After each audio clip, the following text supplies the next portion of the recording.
Hypocrisy. Hey, what's up, guys? Welcome to Law-Splaining the Interwebs. I'm your host, Nick Ricada of Ricada Law, a small law firm in central Minnesota, and I'm glad to be joined by two people who finally have shoulders as big as me. Oh, God. It's about time we got some shoulder game on this stream. I'm tired of carrying the weight of shoulders in this in this live streaming world. With me, of course, is Drex here in the studio, and hello, joining the channel for the first time is Big Herc. How you doing, man? Hey, how you doing, man? Thanks for having me. I appreciate it, man. Yeah, I'm happy to have you on. Drex has told me about you a million times, and I'm glad we finally get to link up and talk about the bullshit that's been going on in the world, because it's getting crazy, man.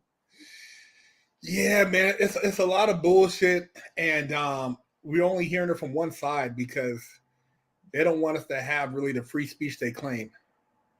Right. No, of course not. The trick to being in power is controlling the narrative and keeping anybody else from challenging that power, and they've been pretty damn good at it. But only because people want them to be. I think so. You know, Herc, we'll get into this. When you left Cuckoldry, right? You left California when I first met you. You was there for a good minute, and I remember when you told me you were going to leave, I was like, I already knew why you were leaving. I don't think I asked you. I just went, oh, I know why. You were like, yeah, Drex, I'm getting the fuck out of California. I was like, no, I get it. Like, no one, do you notice no one asked you why you're leaving California, right? Well, it's funny because I don't even like telling people I'm from California, because then they look at you crazy. Yeah. And then they're like, okay, are you bringing that same bullshit here? Because California, it's not the same California I grew up in. I've lived all over California, Sacramento, the Bay Area, SoCal, the Valley. I've lived all over, so I've seen all the different demographics. I've been around all the different kinds of people there, the rich, the poor, military, and it's just changed a whole lot, man. So to leave, I'm not leaving to bring homelessness, the ideology in the school system. I'm not trying to bring that anywhere else, because that shit is what I try to get away from, and the crime and all that. What about the heroin needles, though? You trying to bring those? The heroin needles, they might be able to come, and maybe some shitty diapers. Yeah. hey, Herc, this is no bullshit, man. I was out there a couple years back, and when I saw the tent cities, here's the thing though. The tent cities are here in Minnesota, man. I don't know if you know that, but like Minnesota, don't think Minnesota isn't completely fucked up either. You know, like, I heard, didn't Antifa take over a whole section of Minnesota? I know they had the zone in it was the Chaz zone in Seattle. Yeah, well, I don't know if they took we anything had here. St. Floyd Square. Yeah, we had St. Floyd. Yeah, you're right. We had St. Floyd Square. The God Emperor George Floyd, may he rest in power with all the fentanyl. But here's the thing though, Minnesota has always been this weird place where, so Herc, I travel a lot, and one thing I learned was, of all the places I've ever been, Minnesota has the fakest people, because here everything is passive aggressive. Like, Nick, you ever notice you've never met someone here that, like, quote unquote, didn't like you? You know what I'm saying? Oh yeah, oh God, Nick Ricada is just the best person. The moment you turn your back, though, fuck him. Yeah, and you're like, what, bro? Really? Well, that's just not Hollywood. Face. That's Hollywood. Yeah, that's true. California. I mean, you talk about, like, especially Los Angeles. When I moved, literally, I found out that I really never had any friends out there. California, that had to hurt a little bit. Like, damn, none of y'all. Well, the thing about California, if you're in somebody's face, like you said, oh, Drex, how you? Oh man, blah blah blah. And as soon as you turn your back, that person's talking. Oh, Drex, man, that dude, he thinks blah blah blah, this and that. The only people that are friends with you usually in LA is if they can get something from you. If you're going to help their social media, if you're going to introduce them to somebody, hey, Drex, I seen on your Instagram you had a picture with so-and-so. Hey, man, do you know him? You think you can introduce me to him? Everybody's looking for an angle. There's no genuine friendship, and people are scared to be themselves because they're trying to fit in. And that's one of the worst things that I've noticed with LA people, man. It's just they're fake as hell, man.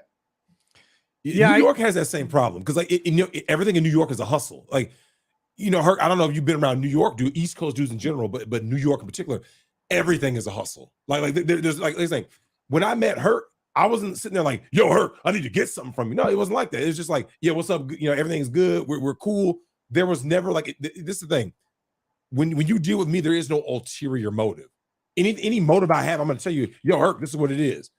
And what you said about Hollywood and stuff, and I know you were up in North Hollywood for a while, and that idea of like, I'm pretending to like you, Nick, but it's only because Right. I want to grift the YouTube thing. Or I want to grift the locals. It's like, the fuck? Like, Yeah, there's something to get out of there's them. something I just can't do that. That's why I love the South. Because in the True. South, people tend to be up like they either like you or they don't. And that it becomes pretty obvious pretty quick. You know what the funny thing is about the South? When they don't like you, they'll still help you. Yeah. So Herc, your car's broke down in rural Mississippi. And you'll see him over there talking about, he just said how much he hates you, right? I can't stand your black ass. Get the fuck out of my country. The same dude who said that will be like this. Damn, you need help fixing that flat? You're like, I just saw you yesterday at Piggly Wiggly. You said I ain't shit. Well, you know, it's funny you say that because I broke down. There was a couple of times where I've had car issues, and there was a time I was on the 405 the 405 and in heavy traffic. I was in somebody's truck and it ran out of gas. You know that some Mexican guys who do landscaping on the freeway got behind me, put the car in neutral, and pushed me to a safe area off the freeway. Some Mexican guys, you know what I mean, had nothing to do with skin color. And then another time where I had a car that I had just left the shop and it had an issue. These guys got out the car, about 5 of them pushed me out of traffic into the thing. So, you know, the race, it's really funny because it's such a racial divide in LA, but at the same token, because I've been doing the YouTube thing for so long, I've run across Mexican guys, law enforcement, and they're like, dude, you're doing a great thing, because I keep it real.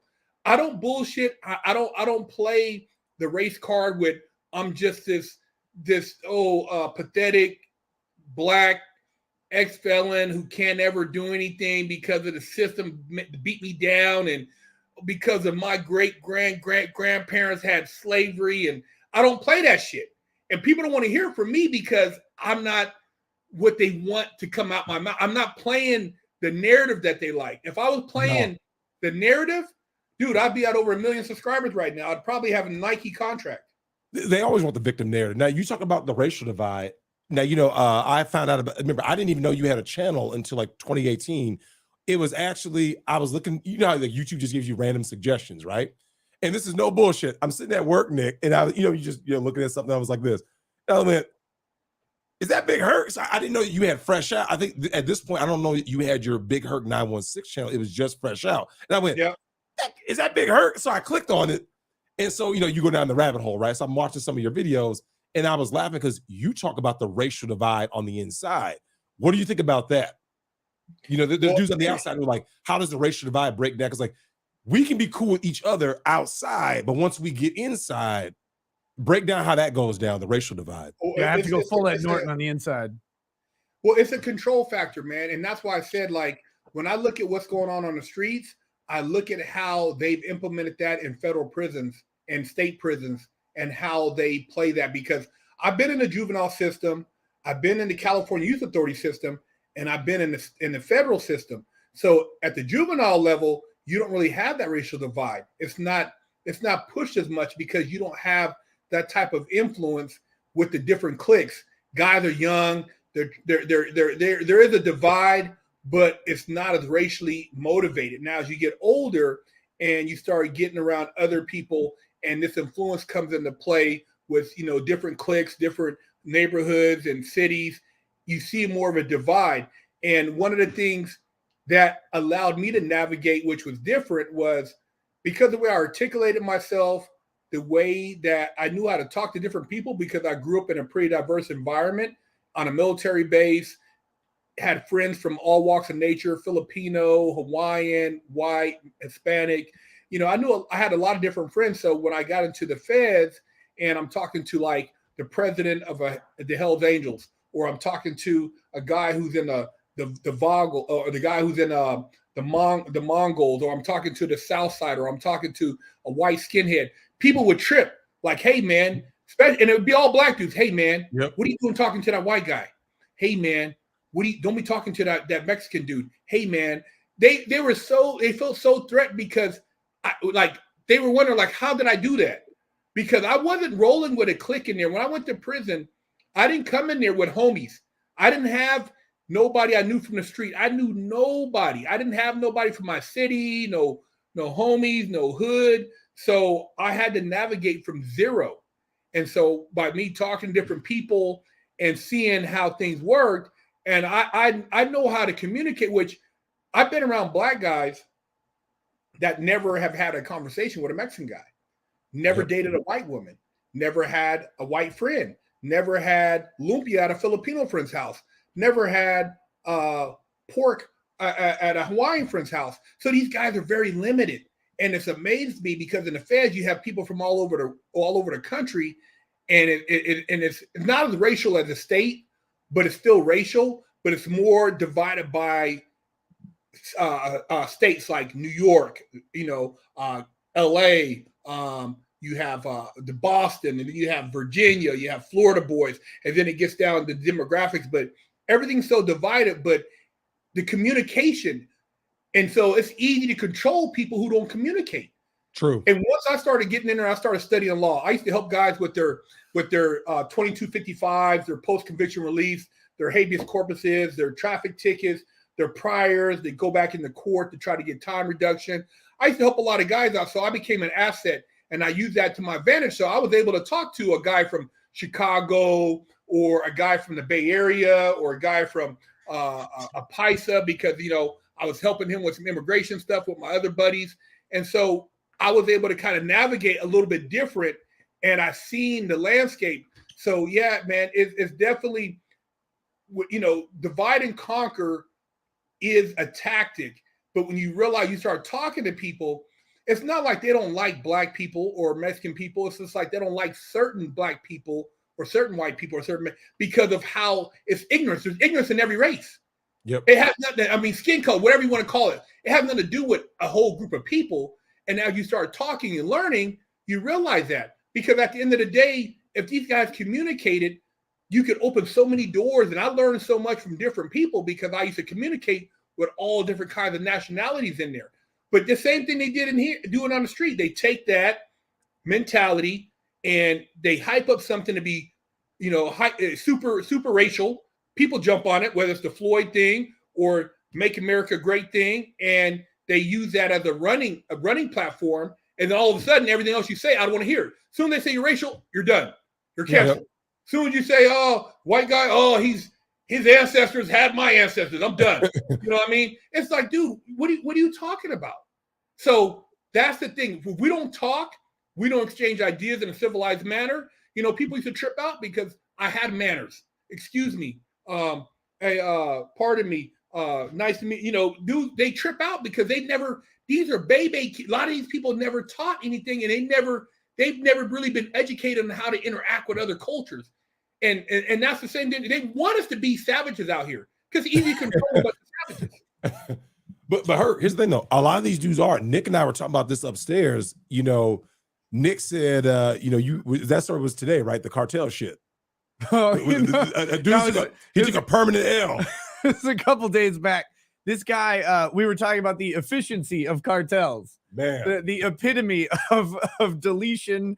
Fuck around and find out. So this guy's at a party down in some Texas town, sort of near the border, and he is on his cell phone with someone, and he's bragging about he looted 50 grand from a cartel. And someone at the party overhears him, and 3 hours later, he's gone from the earth. Like no one knows what happened to this guy. He's gone. Just, whoops. Now, Herc, I gotta ask you. When you were inside, did you ever come across cartel dudes and learn how they move? There was guys in there. Literally, if you want to get out, you wanted 10 birds. A guy was in there. He'd get you 10 birds delivered to your door. He needed to know your mom's address, your wife's address, your baby mama's address, grandparents' address, and there you go. You got 10 birds. You can come up. There's guys got out, come up. But if you mess around, it's all bad, bro.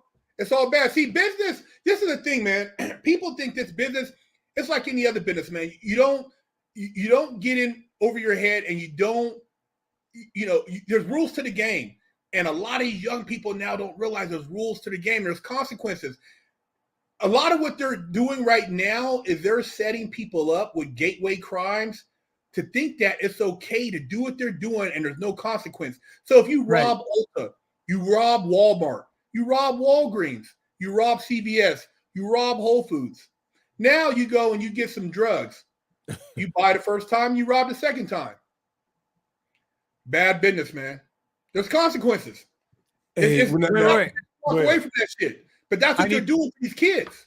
I need some prison translation. What are 10 birds? 10 birds is 10 kilos. Oh, okay. Yes. Oh, brick. Shit. Yeah, 10 bricks. So. Yeah, there's guys in there who will set you up. But like I said, it's a trust factor. And, when people see you carry yourself a certain way, they actually want to do business with you because they know that you can open up maybe outlets that they can't get to. So people who are professional, that's why, see, the whole thing with a lot of the blacks and the Mexicans was because certain people robbed Mexican connections, and then it made bad blood between the two different factions. But the thing is, the black guys who were cool, who got the plug, got rich because they need somebody to move the shit. And they knew that certain guys can move a lot of shit.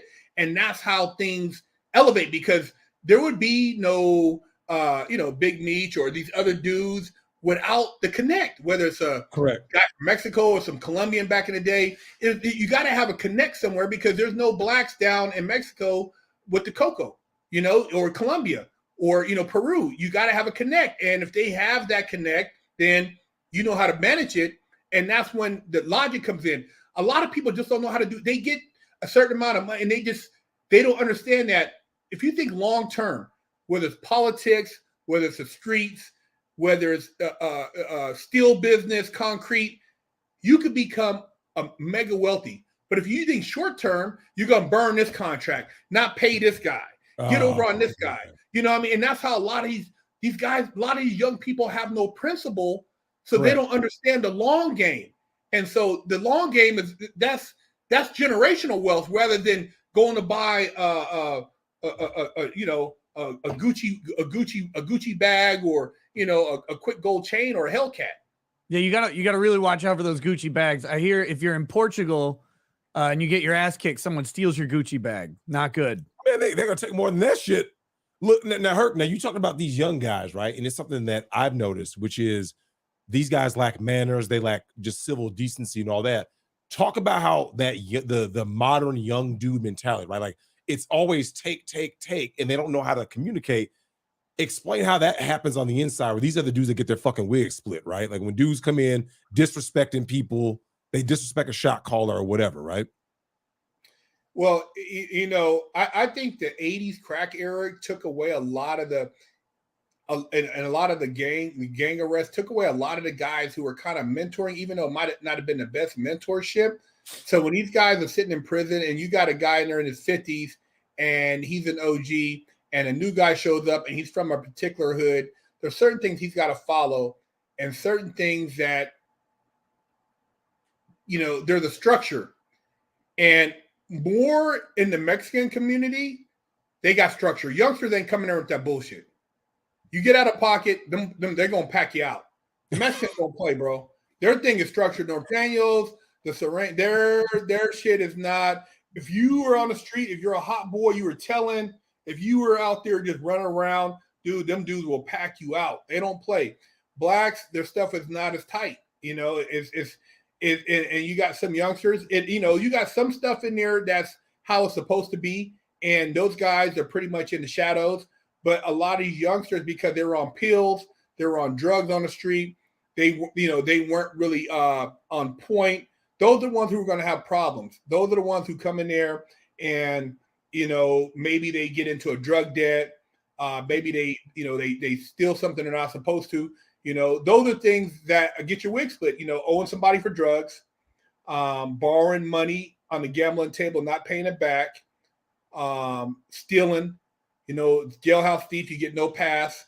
There's certain things you don't do And because a lot of these young men don't have, father figures on the street or an uncle or somebody who can put them in their place, they go through, and by the time they get to the system, dude, they're pretty much fucked, man. I mean, and unless I gotta ask you, in terms of dudes being off code, what was the worst wig split you ever saw of a dude just getting off code while inside and did some fuck shit? Because you made a video about wolf tickets. Well, getting off code, there was a guy in there, and I see when certain guys are kind of like, when they start telling me stories, I'm like, okay, that guy's full of shit. I'm gonna stay away from him, because I don't want to get caught up when they go rush his ass. And there was a dude in there. I don't know. He said he had got out for bank robbery before, but he's back in there again. I'm like, damn, dude, you beat a bank robbery or you got out or you did a couple years and you back in here again? And something he was saying didn't add up. And sure enough, I guess they had a dice game or had something going on. They called him into one of the mop closets. Well, they mopped his ass up, and he never left that closet. And when they did count, they were looking for him, and they couldn't find him. And they finally found him, and that was it. I never seen the dude again. But I don't know. He had did some shady shit. I don't know if he was a rat. I don't know if he had, did something scandalous. Whatever he did, and I tell you, like, when I've seen certain people, the less you knew about them, the better. You don't want to try to know too much about anything in there unless you're trying to become a co-conspirator or somebody's co-defendant, because I was going to say, it's like guilt by association then, right? Like, somebody smoking weed. Somebody. You don't want to take a hit off the weed. You don't want to be there when somebody's doing a drug deal. You want to be as far away from the bullshit as possible because it'll pull you in, and they're like, "Oh, Drex was in there." Shit. Drex, you were in the TV room that night. So now you got to testify in a prison court that you see so-and-so in the TV room doing so-and-so or doing this or doing that. Now you're in the same shit he's in. Yep. You don't want to be a part of that. So, Herc, this is my first time meeting you. Can you tell us a little bit? You said you went juvie, state prison, federal prison as well, I think, right?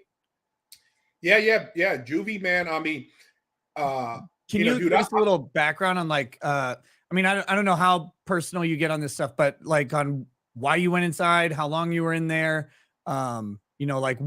what got you out of that sort of cycle of incarceration? What happened?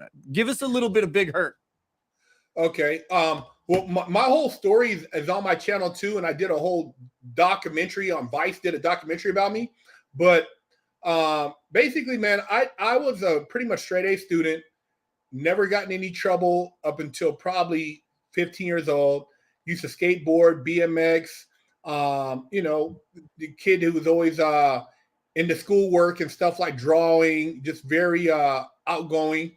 And then I moved into a particular part of town in Sacramento. Kind of got pulled into some negative influences because I was looking for my identity. Didn't really have a strong male role model growing up. And so, like a lot of the other young black men, you look towards what gets you respect or what you think is respect or some type of street cred. And so I seen guys selling drugs. And so, I wanted to be, I decided I wanted to go from skateboarding to selling drugs and, doing what I thought was cool, but I really didn't know what I was doing. And so at 15, I caught a case for selling crack. And I did roughly 7 months in juvenile hall as a sophomore in high school. So I was gone for like 6 months out of the year and messed up, and that during that time, it wasn't like there's really, really rehabilitation.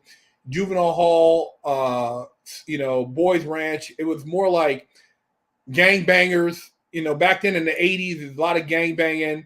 A lot of these dudes would go out on weekend passes and sell. They were selling ounces of crack. They were still slanging. A lot of these dudes took care of their families.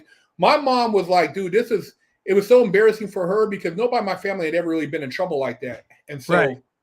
Yeah, you mentioned you grew up in a military family. Yeah, I lived on a military base, and when I moved from there, man, it kind of like changed my world, because on that base, it was like, very innocent, skateboarding, BMXing. I went to school in San Francisco, but it was like I was shielded from the elements, and it was like life was pretty innocent and having fun being a kid. And it wasn't, there was influences, but you didn't have that on base. But when I moved to Sacramento and I lived on a street where there was a lot of drug dealing going on, that's all I seen. And then I would see, these people come up to the school and they had cars on Dayton's, and I'm like, man, I seen the girls going to these guys. And then my mom was working 2 jobs, and I had a brother and sister. I'm like, man, I need to somehow contribute. And I was trying to figure out how can I hustle and make money. And, naturally selling drugs popped up. And so you can make money real quick doing it, but it's high risk. It makes money. I mean, you make a couple $100 a day, man. And so once you get a taste of that money and how easy it is, it's easy to get caught up. But the thing is, because I was being so sneaky, when you're being that sneaky, it eventually also gets you caught up, because you're living a double life. I was basically living a double life, changing my clothes. I had a bunch of shoes and stuff. My mom was like, I'd hide them. She's like, I ain't buy this shit. These aren't you didn't get these from Kmart. These ain't no cheap. My mom's seen, fur coats and different things and watches. So, I was living a double life, man. But like I said, in juvenile hall and in boys ranch, there's no rehabilitation. Most of those guys went on to become professional gang members and professional criminals. So when I got out of there, I went back to school and I was doing all right. And then my mom got married and we moved to Orange County, and that took me away from the hood.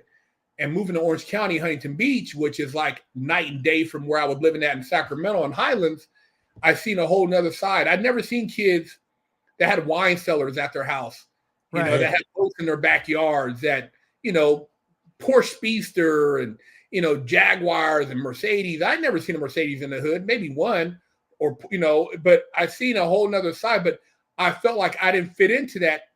It was like I was out of my element. Felt very uncomfortable. I was at a school. There was only maybe 4 or 5 Black kids. And so it was hard. And so when I graduated there, and my mom, her husband, he was in the military, transferred her new husband, I went back to Sacramento, got back into some, bullshit. And then I caught another case, giving a guy a ride. I caught a home invasion case. So I went to CYA for that. And that was when I was 18. So from 18 to 21, I was in California Youth Authority, which is like gladiator school. And in there, I was fortunate because I got to go to fire camp, and I ended up doing good at fire camp. I did some art stuff, bodybuilding. I did a bodybuilding contest, won first place. I did. Is that when you got big? Or were you already big? I was working out when I was in juvenile hall. I mean, when I went to juvenile hall, but inside that time from 18 to 21, all I did was work out and eat and basically. But I was 18, man. That's why I said, man, it's so crazy, because the type of choices they're having young people make, man, I didn't know who the fuck I was at 18. 18 at 21, bro, I didn't have a clue. I'm just in there just living, you know what I mean? There wasn't the guys in there, weren't very mature. There was guys up to, because in CYA you can be up to 25. So there was guys in there in their late, in their mid, like 23, 24, but it wasn't like you had anybody giving you real game. So I was still in there. I had no direction. I didn't know what I was going to do. So I was still messing up, not messing up, getting in trouble, but I didn't have a game plan on, getting into business or starting a corporation or, really going to college. So I got out at 21, got involved in adult entertainment industry, got into that scene, and then thought I was going to get rich in that. And I realized that was a hoax, that, there's no money in the adult entertainment. That, I was back before they had internet. So it was all DVDs and shit. There's money in it. There's money in it now, but interestingly, there's money in it now if you are either a big enough star to become a producer, or you go completely independent on OnlyFans and clean house. Like that's basically it. Everybody else is getting paid pennies. Oh, they're getting paid pennies. I mean, even now, unless even if you're doing like, say you're a producer, you're a guy, So I got a buddy that has a strip club. All it takes is one female to say that you did something to her, and you're fucked. Yep, They're going to take your business. They're going to say that you're human trafficking. They'll make up all kind of shit, man. So as a guy in the industry, you're very limited because there's a lot of guys. Even I knew guys, even back then where a girl got mad. She said that you made her do this, and now you're being accused of possibly rape or Me Too, and even back then. And dude, it can end you once you get those type of lawsuits. The legal fees are crazy. So, the porn industry, the adult industry, for the women, it's a win. For the guys, it's a very slippery slope. Depending on what your angle is. But when I was in the business, I seen a lot of stuff, and I could speak on just like the whole Stormy Daniels, a lot of these girls. Dude, these girls come in there and they're playing that game, and everybody's seeking fame, and they're having fun, but there's always a give on that. You're sleeping with all these guys, but now when you're looking for love later on, you have a warped sense of what that is. So, and then the guys, they're thinking every girl in there wants him. Oh, I'm in the industry, and I was always professional. I'm like, hey man, believe that shit. When you're okay, Drex, you're in there and you're slamming 9s and 10s all day long. Like ideally, you're in that level of pornography, not in the other level. So you're slamming 9 and 10s all day long. Then of course you forget the fact that you're getting paid. No, look, man, I would never, me personally, I would never forget that. And I've talked to Herc about this when we first linked up back in I can't remember what the year that was, like 09, 010. And we talked about 2010. Fuck I'm you. just 010. I'm just so way back when, I think Herc and I was talking to Herc about, this is back when you remember that infamous Brian Pumper video where he's like out in the car looking real fucked up, right?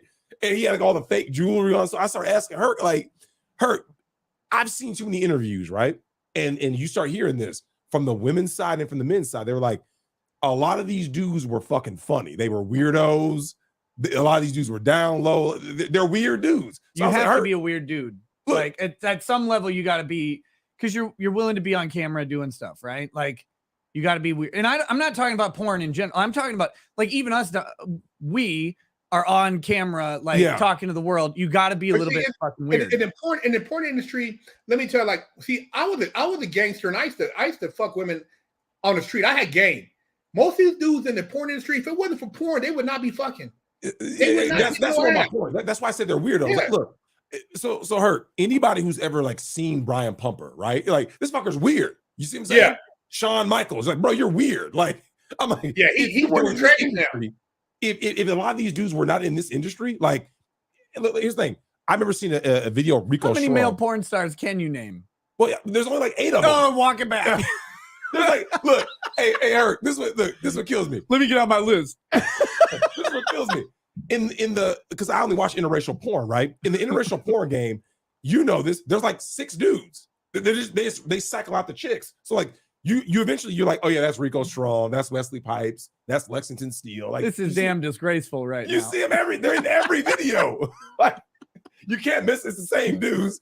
So you know their names. Look, you can probably spell their names. Yeah, there's only a handful of black guys. Yeah, there's a handful. Like, whereas like I had dudes asking about like white porn stars, right? I was like, I can't name a white porn star, like other than like Peter North, right? Like who else? Well, I can't name a white porn star other than this guy. Well, the one.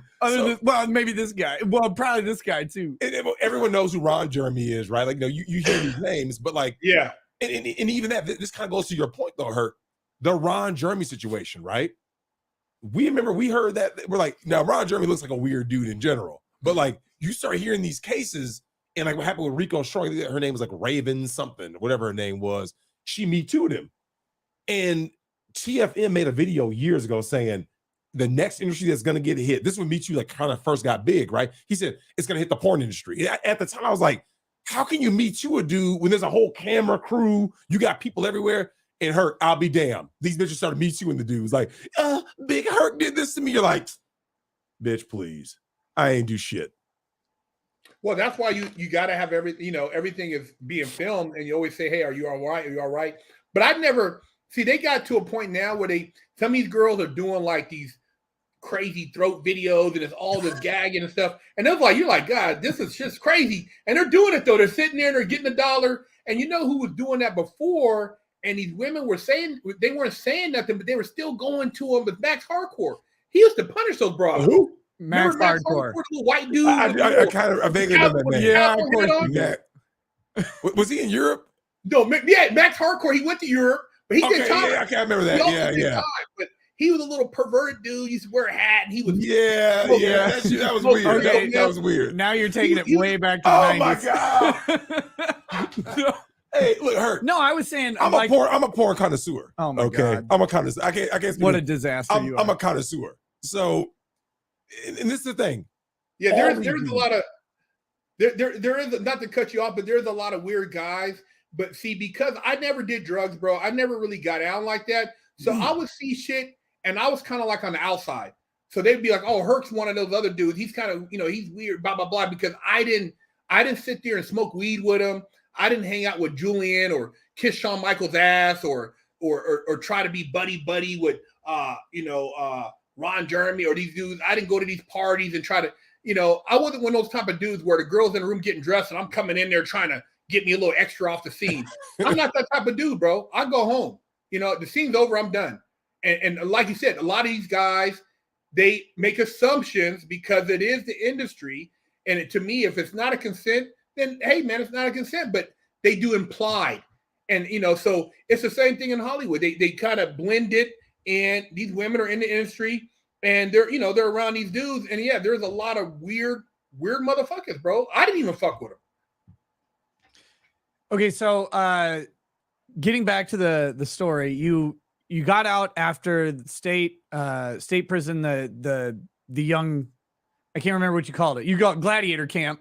Youth authority. The youth authority. Yeah. YA. So then you get into the adult film industry for a while, and then did you go back to prison after that? Yeah, I went back to prison after that. I basically got back in the street shit and was kind of like still playing both sides, doing porn, doing street shit. And a guy I met in the porn industry, brought up, bank robbery. So I ended up getting caught up and doing a bank robbery with this guy and another guy. And yeah, man, that bank robbery, high-speed chase, ski mask, the whole nine, freeway situation. And I ended up getting arrested for that. And I got sentenced to 120 months in the feds for that. So I did 8 years, 8 months in the feds for that bank robbery.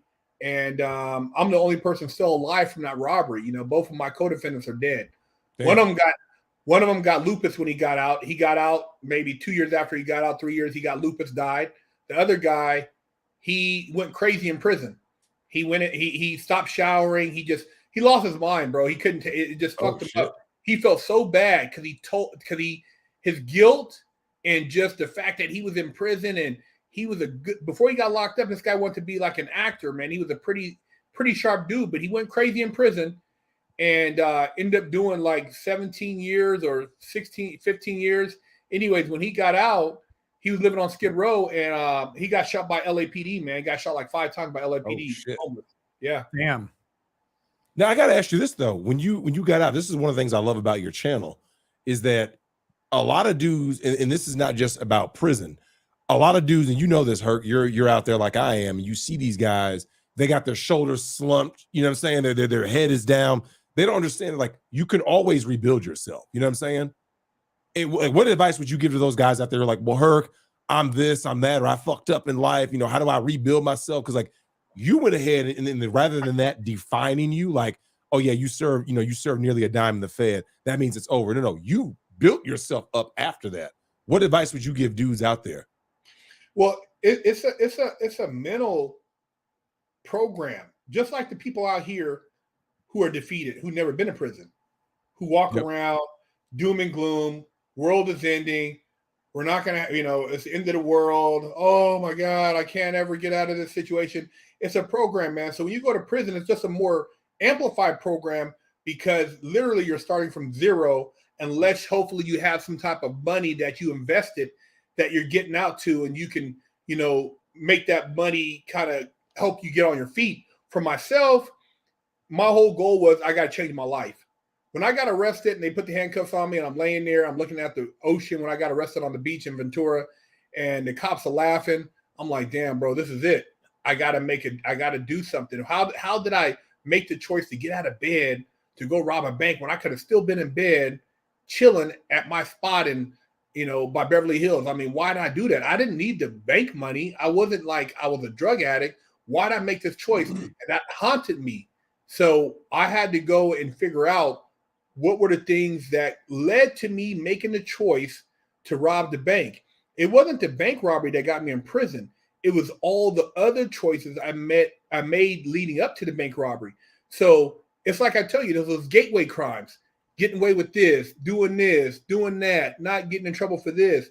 It's bad decision making. So I reprogrammed myself, basically stripped down my way of thinking down to the simplest the simplest component, almost like taking a car down to the chassis, and I started building it from all new components. So I reprogrammed myself and I said, this is what I'm gonna do when I get out. And every day, all I did was study in prison. I didn't play dominoes. I didn't watch BT. I didn't play basketball. I didn't fuck around. All I did was study, educate myself, try to get around people who are smarter than me, and look for, people who can give me like game on business and different things, spirituality. And so I changed the way I looked at life.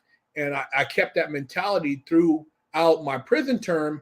And then when I got out, I used that same mentality to attract opportunities so that I can elevate myself and benefit mentally. I used to see guys in the halfway house and I would see them, like you said, slumped over, kind of like just looking around, and I'm like, dude, this guy ain't gonna make it. You know what I mean? If he don't have family support, if he don't have a baby mama, most of these guys, man, the thing that allows them to make it is they have great family support. I didn't get out to my family giving me a bunch of money or apartment or anything. Everything I got was from people I met when I was in prison. The first place I stayed at was a friend of mine's friend from prison. Didn't know me from Adam. The first car I got was from a guy who gave me some money that I met in prison. The first opportunity I had was from somebody. Everything came from people I met. So I knew that I had to be on my best behavior to capitalize on every opportunity moving forward. Therefore, I made sure I changed the way I looked at life. The way I perceived. I never looked at the glass as half empty. I looked at it as half full. So everything to me was an opportunity. And a lot of people don't know how to do that, man. A lot of people don't know how to get past situations and look at them as life lessons rather than playing the blame. I couldn't blame my mom. I couldn't blame the fact that I didn't know my dad. I couldn't blame the fact that, I went through this. I couldn't make excuses for my shortcomings. I had to take responsibility. And a lot of people, until they take that responsibility, they stop waiting for a handout. They're never going to see the blessings that life has because they're a victim. And victim mentality is not going to get you anywhere. Okay, so clear something up for me, because I think this got lost a little bit. So you were sentenced to 120 months. You said you served 8. Did you serve 8 months or 8 years? No, 8 years, 8 months. In the feds, you do 85%. So I did basically 85%. What I got 3 months in the halfway house. That's what I thought. Some people in the chat were thinking that you meant 8 months, and I was like, no, I don't think so. You don't go from 10 years to 8 months unless you get some serious shit happening. No. It wasn't no rat, no way. I did 8 years, 8 months. So I had 120 months. I did 8 years, 8 months, and I got 3 months in the halfway house, and 85% of my time. But like I said, the whole time I was in there, I really studied business. I just tried to, figure out myself and work on me being a better person spiritually. And, it's hard for a lot of people to get past that. If you're using drugs, if you're drinking, if you're somebody who doesn't have a belief in something greater than yourself, then it's going to be hard for you to try to figure out a new direction in life. You're going to fall back into old ways because habits, you got to break away from that. And another thing is, I didn't come out to like a bunch of old friends with, people who had an old perception of me. I created a whole new circle. I wasn't afraid. to go out and redefine myself, which a lot of people, it's hard for them to start from fresh, especially in your 30s. No house, no car. Luckily I had no kids, I had no girlfriend, so I literally, when you met me, I was starting at zero, man. Yep. Yeah, I remember because I had met you. You weren't out that long when I met you. No, 2009. I think I was staying when I met you, dude. I think when I met you, I was renting a room from a guy I met at a porn shop. This dude, I met this guy. Shit. When I got out, I wrote 3 books in prison, and I was going around hustling my book, How to Get Down to a Porn Game. And I met this guy, and I tried to get my book in the store, and I'm talking with him, and he's like, "Yeah, man, I got a room for rent, blah blah blah blah blah." And I was staying with another person at the time, and I'm like, "How much for the room?" I think it was like $300-400. I'm like, "Well, dude, I had maybe $800 to my name or $600." And I gave him some money. I think it was $300, $400. And I was renting a room, sleeping on the air mattress on the floor. And I had that Cadillac that I picked you up in. Yep. And that Cadillac, it was weird because sometimes it wouldn't start at night because it had some weird sensor shit on it. During the day, it started up. But when it got nighttime, if I wasn't home close enough, I might be stuck because the car wouldn't start. It was wild, man. I'll never forget this. I was like, no, I only do the day shift. Hey, day shift. Yeah. I literally passed out in a hotel lobby watching a trick go down right then and there in the Hilton. I was at the LA Hilton, and I'll never forget this. Herc was like, "Yo, man, Drex, I'm on my way." Our plan, we were gonna go down. I think it was the 5 or the 1-on-1. We were headed down to San Diego to meet up with a Croatian and a Brazilian because we had some cheeks to clap. So I hit up Herc, and Herc he goes, "Yo, Drex, I'm on my way, fam." I was like this. All right, cool. So I go downstairs, I get my bag. I'm sitting in the lobby, right? And I'm, you do the look, right? You just gotta look around, seeing what's going on. I'm seeing clearly these are hoes, and you see the John, right? So I'm seeing this shit go down. I see the pimp right there. I was like, it is what it is, right? That's the difference between Houston and LA. In LA, you get the hoes at the Hilton. In Houston, they're at the Night's Inn. Well, it was some wild shit because so I'm sitting there. I saw this shit, right? And I can't remember. I think I was like listening to something, and I kind of I dozed off in the lobby. Yeah, it took Herc so long. I passed out in the lobby, right? And then I woke up. I think I had like a missed call or two. He's like, "Yo, Drex, where the hell you at?" I'm like, "Bro, I've been sitting here the whole time." I go, because I think it was like MapQuest at that time, right? And then it said Herc was coming from North Hollywood. I go, "Oh, he should be here in no time. It's like 15 miles."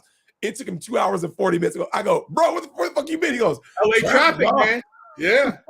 That LA traffic. It was a Friday, and it was traffic. Yeah. Do LAX? Forget about it. Look, and so I had to hit up the girls like, yeah, we're on our way. They're like, yeah, okay. Well, we'll link up with you. So we had to head down to San Diego. And were you getting there like 5 a.m.? No, because this thing, the traffic going, I think we didn't have no traffic going to San Diego, right? Horrible. It was like, I don't think it was that bad going down, right? Well, 5 South, you got to remember when you get past Orange County, San Diego goes down to like 2 lanes down Pendleton. Yeah. And then it's like the traffic, bro. And by the time, everybody thinks LA to it's not that far, but during a Friday, going down to San Diego, dude, that's like, it took us like almost 4 hours. Yeah. Hey, so it was wild. We got there. This chick ended, bro. We're in the Brazilian's place. The Croatian chick was a fucking cop, and this bitch lights up a fucking bong. Yeah. I look over at her like, bruh, you know you're safe. Like you're not getting arrested that day. I'm like, you need drugs to smash, and she's like, I gotta get the fuck out of here. I can't, she can't have beer. She's a cop. She can't be around drug paraphernalia and shit. I'm just like, oh wait, I thought you said the cop lit up the bomb. No, the other chick. Oh, okay. And Did they not know each other? No.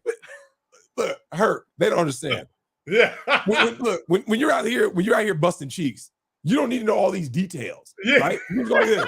Look, Herc, you remember that shit? It was like this. Look, here's the pictures. Does she look good? Yeah, we're gonna meet him at this spot. Yeah. You remember where we met him at? No. Hooters. Oh my God, man. Remember? Hooters? That's right. Remember? I can't even talk to you. Hooters right in San Diego. You're right. It was a Hooters. Yep. I do remember that. Yep. Oh, It just popped Okay, in my so head. you meet these two girls independently of each other, or they're together? Conjointly. They're Yeah. hanging out. Yeah. So we told them we're gonna meet them up. But the one girl didn't know the other girl was a cop. No. What, had they just met? They didn't know each other met. either, though. Okay. And we were like, yeah, I mean, look, like I said, so Big Herc and I have the same mindset. We're like this, like, look, we care about the things that matter, right? Mm-hmm. Is she clean? Is she hot? Okay. Yeah. You know what I'm saying? And then we gotta go ahead, we got cheeks to bust. Like, look, this is no bullshit. When I first got in the lifestyle real early on, I thought, like, I was projecting. I truly believe dudes thought like me.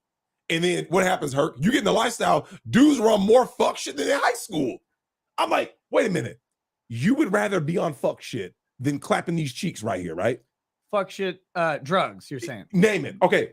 Hey, Herc, we can go down the line. Drugs, cuck shit, gay shit, like dudes saying weird things. Like, look, did you know you're gay? Oh, here you go with this shit. No, it's not me. No, look, I got this Chef Adam Oh, in my God, here you local go. chat. He says, all right, I'm out.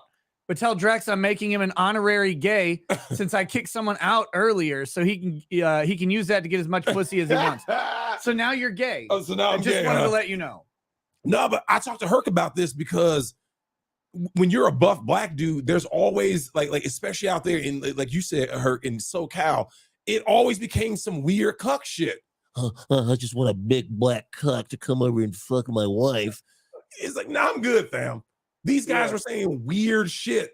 Yeah. So when I linked up with Herc, I was like, Herc, I remember giving him that, like, Herc, thank God, you know what I'm saying? Another black dude who's not on weird shit. Because even the black dudes are into cuck shit now. And I'm like, and they're not, it's like we weren't competing against egos.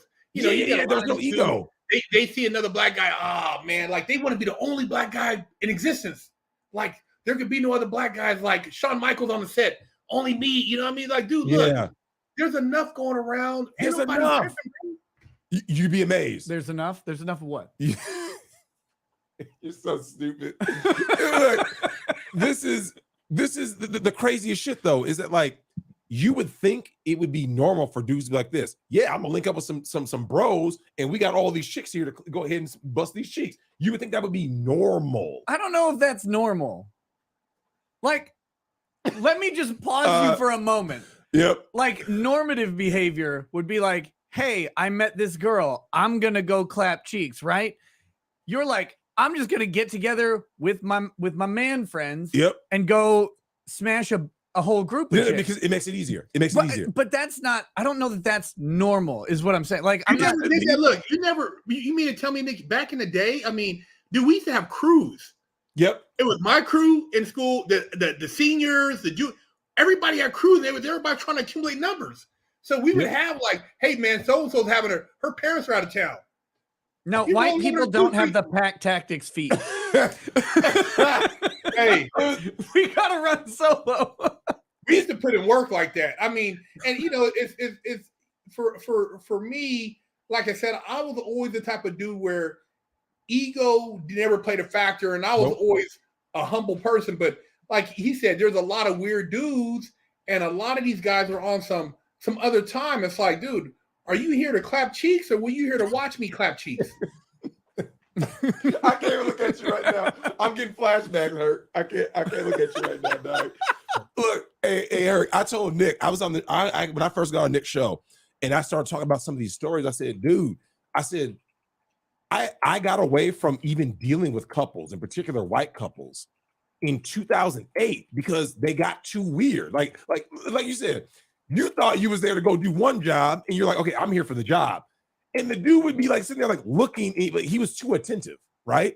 And you're like, bro, why are you focused on me? Listen, if you want your wife to get clapped, then focus on her getting clapped. He's sitting there like, yeah, no. Drex is in there. He's like, you should be holding her hand, not mine. These dudes are weird. It's okay, Drex. You can do it. Oh man, look, hey, Herc. Nick and I found the worst. We found the worst cuck video of all time. Dakota and Sarai, right? It's actually depressing, right? And oh my god, we started seeing all these fucking Queen of Spades tattoos and necklaces and shit. And so what ended up happening is it's like I heard this happen in the music scene Mhm. where there was like the big drug scene that really exploded in the like that Guns N' Roses era of the 80s, right?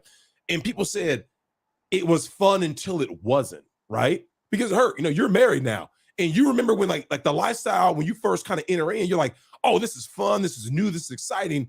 And then one day you're like, there's just a little bit too much bullshit in this. Like, there's just a little bit too much. Like, too many drugs. What day was this? Wait, what? What day was this where you're like, too much? I'm sorry. The first time some dude is watching me bang his wife, I'm like, that's going to be the weird day, I think, right then for me. But you're like, no, that's fine. It's all of this other stuff. So I want to know the progression. What is the day where you're like, you know what? Maybe I told you the day.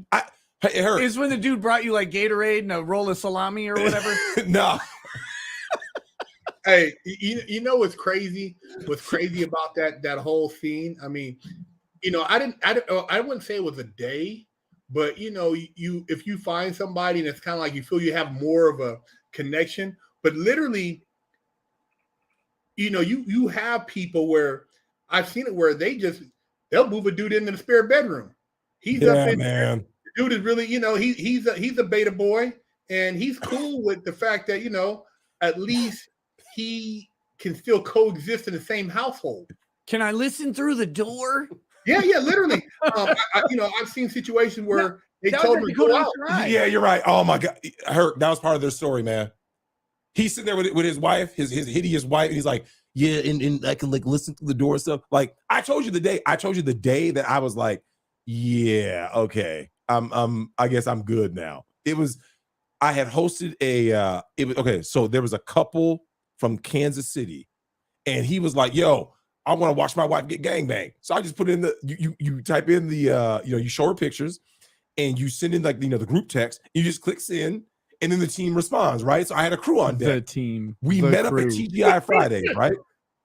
But like here's the thing, I had a girlfriend at the time. No, and this normal? No, it's not fucking normal. So anyways, Herc, the couple from St. Louis is supposed to go roll, right? And then I have other people. There was another couple, and then it was my girl, and then another chick, right? And I was like, okay, everything is good. We're good to go. And then we'll skip forward to just the part where the shit got weird, when there's all these asses everywhere in the room, right? And then the girl, the lady's husband, who wasn't partaking in nothing, right? All these chicks out here doing whatever. He's not partaking. He's just taking pictures of his wife every now and then, right? Then all of a sudden he gets the bright idea, like, oh yeah, Drex, I want to see my wife with you or whatever, right? I was like, I don't give a fuck. I'm here to smash. Mm-hmm. So my girl was like, oh yeah, I'll watch. Herc, it happened. I told Nick the story what happened. I was sitting on you have the island chair, right? There's the island chair, and there's a love seat. Island chair. No, it was an adjoint. It was a conjoined suite. It was a double suite, right? Yeah. You have the suite, and then you walk through the door, and there's another suite, right? Right. What's the island chair? It's like the little fucking like an ottoman. Yeah, like kind of a footrest. It was bigger than that, though. It was big enough for a bitch to get bent over. Well, a footrest is big enough for a bitch to get bent over. Like, I guess. Anyways, so I'm just trying to figure out the scene. I wasn't in your conjoined suite, okay? So my girl is sitting there on that little seat, right? Mm-hmm. The dude is literally on my shoulder. It's a love seat. He's on your shoulder. He's on my right shoulder. Mm-hmm. His wife is going like this, right? About to service. She's about to succeed. Yeah, did he get his hand in there first? No, fuck that. Did he get his finger in the butt? No. Fucking stupid. So, dude is on my right shoulder. Why are you sitting on a love seat with this dude next to you? You take up an entire love seat. That's true. What the fuck are you doing? I don't know how to do. Tell him to pull up a chair, like from the dining room table or whatever. I mean, probably, but I was in a jam. You're in a jam. So, my job was the cheeks gotta get busted, right? Dude is on my fucking right shoulder. This is no bullshit. Hasn't done nothing all night. Dude turns when his wife is succeeding, right? And goes like this. I was like, nope, I'm done. He starts jerking. I was done. I was like, nope, that's it. I'm out. Nope. I don't do. And, Did he and lick then, your neck? huh? Did he? Nothing. Wait, what you? Don't even worry about it. And here's the thing, though. When I first met Herc, we had these conversations about how weird these dudes were. Yeah. These dudes are fucking weird. Look, here's the thing, Herc. You saw more weird shit in the lifestyle than you saw inside where dudes were getting their cheeks took. No, I never seen a dude get his cheeks took in prison. But I did, as far as like you talking about like the lifestyle, I would say the lifestyle was more interesting than working in the porn industry. And in the porn industry, I've seen some weird shit. You know, you see some people in there and some of these relationships that are just like really fucked up. But in a lifestyle, the thing is, people are doing it, but they're not doing it for money. So it's different. So it's a different type of, it's an almost like, it's more of a fulfilling type thing. And it told me that a lot of people who have these relationships are basically through default because they are projecting what they think society wants them to have, these you know, with the kids in college and all this. Those are the same ones who have another profile, who, like you said, are on these little swinging sites and these lifestyle sites. And the guy who works for Intel, or he's a police officer or fireman. What's the standard sort of the profile of the guy, like the couple, like that's married white, in their early 40s, maybe 50s, very successful, well off, can travel, pretty much career orientated, and yeah, they you know, got their own place and they can host. A lot of tech guys, a lot of business guys, a lot of bank guys. A lot of business guys. I met a sports agent. I've met guys who run their own corporations. Not really broke dicks. Most of these guys are very successful. They're well off to where their wife is not going nowhere, but they're comfortable enough to that they financially that they're not threatened by you busting their wife's cheeks. That's just something that they do as far as it's entertaining for them. But yeah, it's definitely it's a profile for it. I mean, I've seen a couple non-profile. I've seen a Mexican couple, didn't really speak too good of English, and they had the black fantasy, but it's always the black guy servicing either the white couple or the Mexican couple. So not a lot of black couples. No, I've had one of those too. The guy, I remember a situation. The guy looked like Biggie Smalls, big dude. Oh damn! Yeah, Biggie Smalls, but he's like, Big Herc, I want you to bust her cheeks, you know. And I did what I was supposed to do. But yeah, so there is some anomalies in there where it doesn't fit the profile. But for the most part, you have a certain profile: professional, white guy, career orientated, well educated, well traveled. They got money. Wife is, you know, late 40s, early 50s, sometimes in the 30s. Sometimes you get a younger couple. They're younger now. I think a lot of the lifestyle has gotten younger because the indoctrination is there. Like, well, I think a lot of the younger ones is because they want their wife to experience it. I think in psychology wise, I think a lot of these guys wish they had a black dick. They fantasize. They're in awe of a black guy and his power. Because weird, man. I would see, you know, just in public, general, white guys. Man, how much you bench press? Man, I got that. You could probably beat my ass, dude. You're strong, huh? I'm like, dude, That's weird as fuck. I never went up to another man. It's weird. It's really weird. Oh man, how much you squat?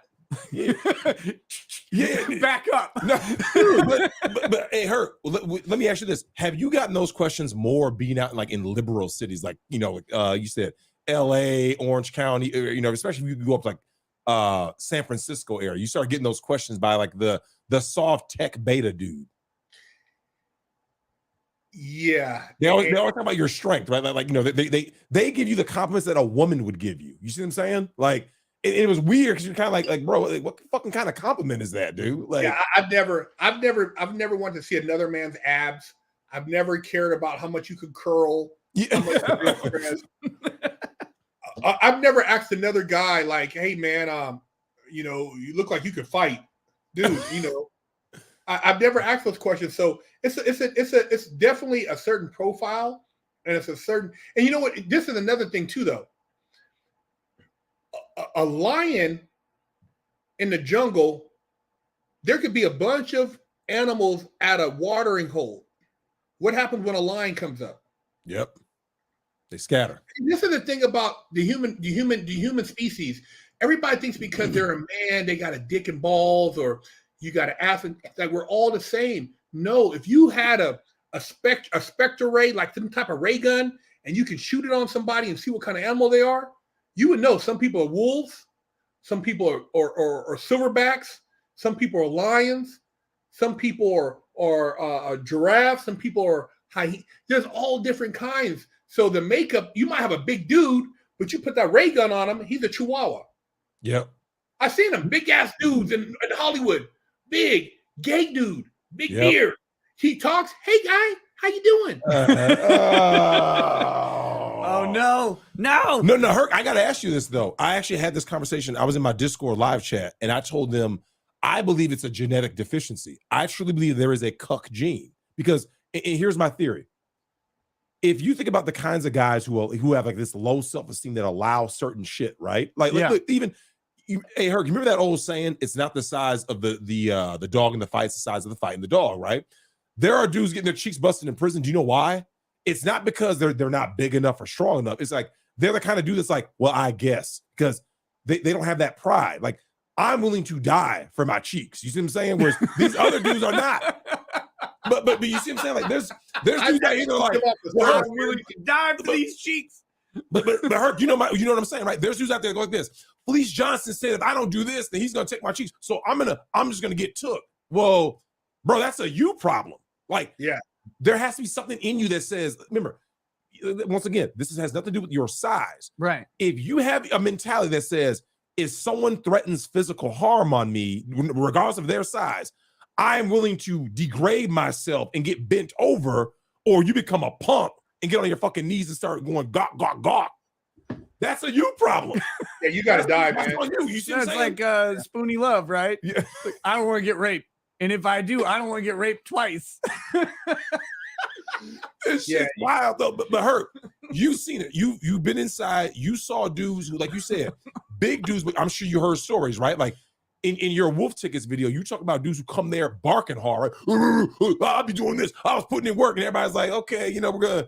And then what you say? They checked their paperwork. The shit didn't add up, and then dudes were getting took.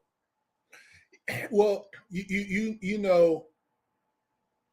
When you're called, like, you're flaunting your feathers, you're going through like a rooster, like, hey man, blah blah. The quiet ones are the most dangerous. If you done did whatever you're about, you don't even have to say a whole lot. There's dudes in prison that never even talk. You think they're mutes. Quiet, move in silence, quiet. The guy who's talking loud, he's super Crip, super blood, whatever the case, dude, he's not gonna last up in there. So, at the end of the day, let your actions speak. But a lot of these guys, because they're really scared to death, are running their mouth to try to project something that they're not. So they're totally the opposite. Mm-hmm. But like most of the guys I knew that were really about their business, man, they never said two words, man. I mean, they were quiet. And like I said, in the feds, it might be different in the state.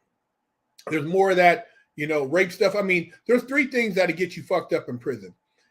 Fucking with punks, gambling, and drugs. And if you knew a guy and somebody told you, hey Drex, hey Nick, that guy right there used to fuck with punks on another yard, bro, before he got here, you're like, what? They tell you that, they're seeing how you react. And now if you still go get some soups from that guy, you still fuck with that guy at the lunch table, you're suspect. As soon as somebody tells you that somebody used to fuck with a punk, immediately you cannot fuck with him. There is no riding the line like out here. Oh man, dude, if you're fucking with him, that means you're cool with that. That means you might be down to be doing the same shit. And I can't fuck with you. There's no passes in prison for that shit. Doesn't happen. Well, we see the movies, right? Like, you and I watched American. I think we may have seen American History X together when it came out. Maybe. I don't know. I don't know if I saw that in theaters.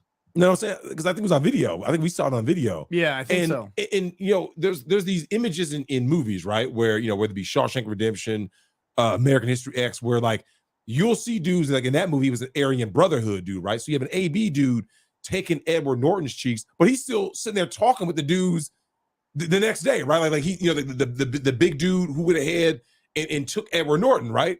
And my thing is this: from what you said, Herc, dudes who engage in that kind of behavior get no respect. You see what I'm saying? Like that shit is not cool. Like, dude, there was a guy who was a shot caller for the white dudes at one of the spots I was at, right? Big ass dude, looked like Tom Selleck, 6'2", 6'3", big dude, pull ups, walk around.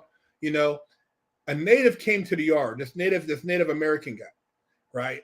And he's, oh my God, you see him chain. Oh, went to the ward. No, you put him in my cell. Blah blah blah blah. And everybody like looking like, what the fuck is going on right here?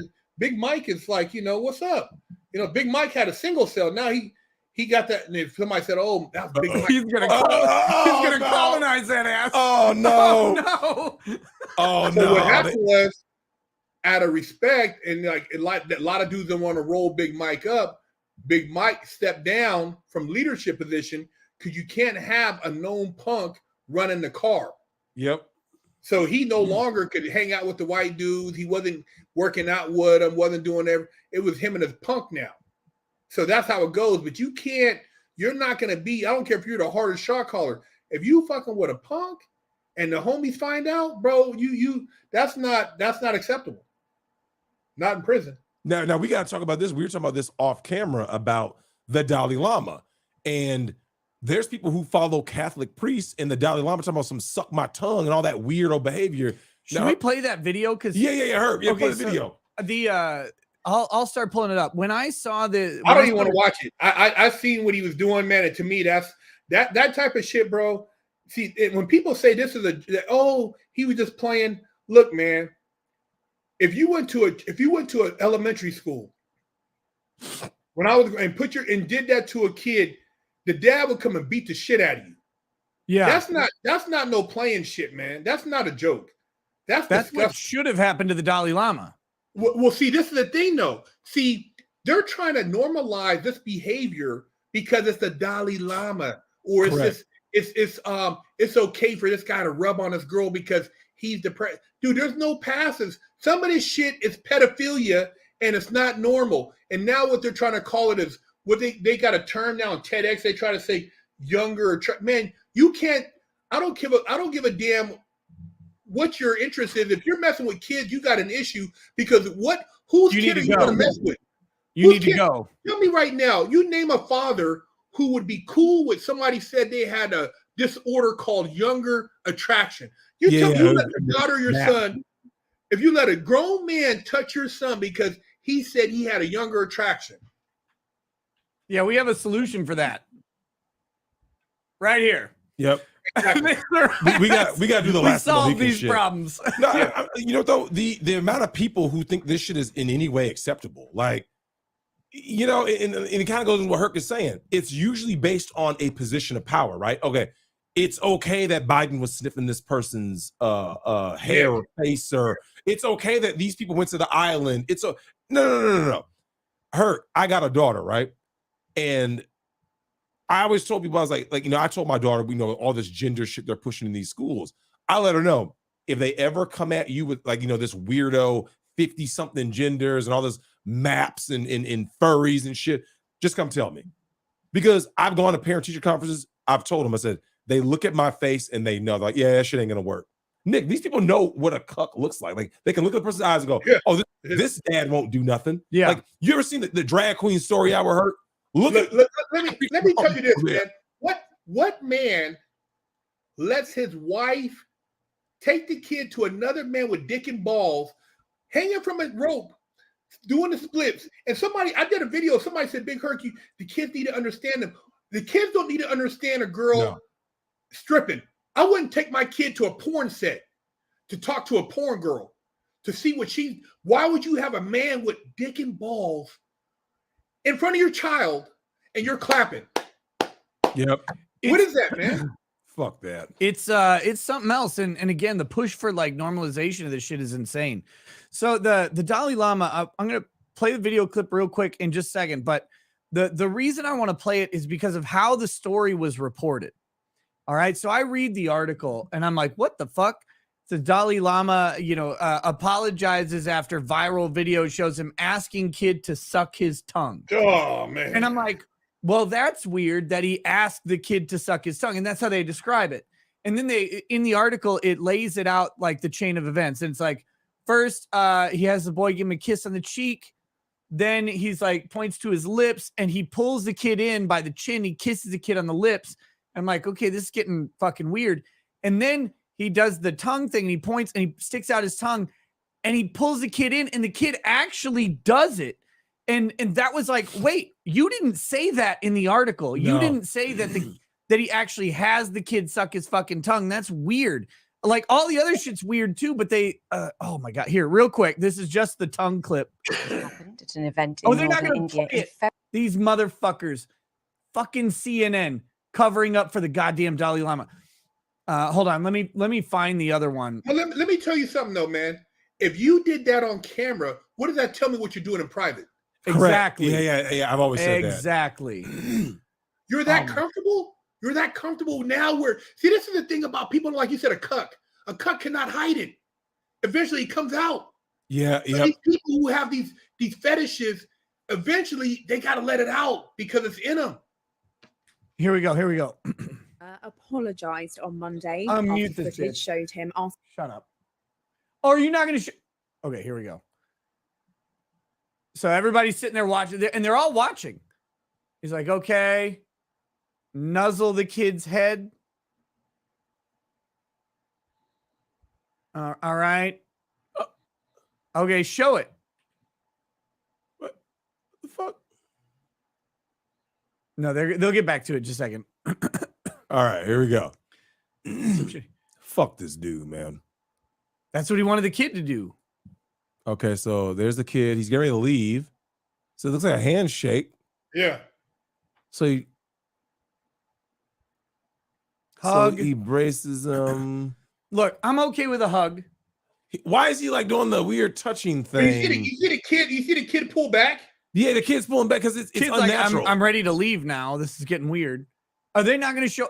Are these people going to bitch out? Everybody's fucking bitching out on it now. Of course. They cut it. Everybody cut it. They gotta cut it. Yep. He See what I'm saying?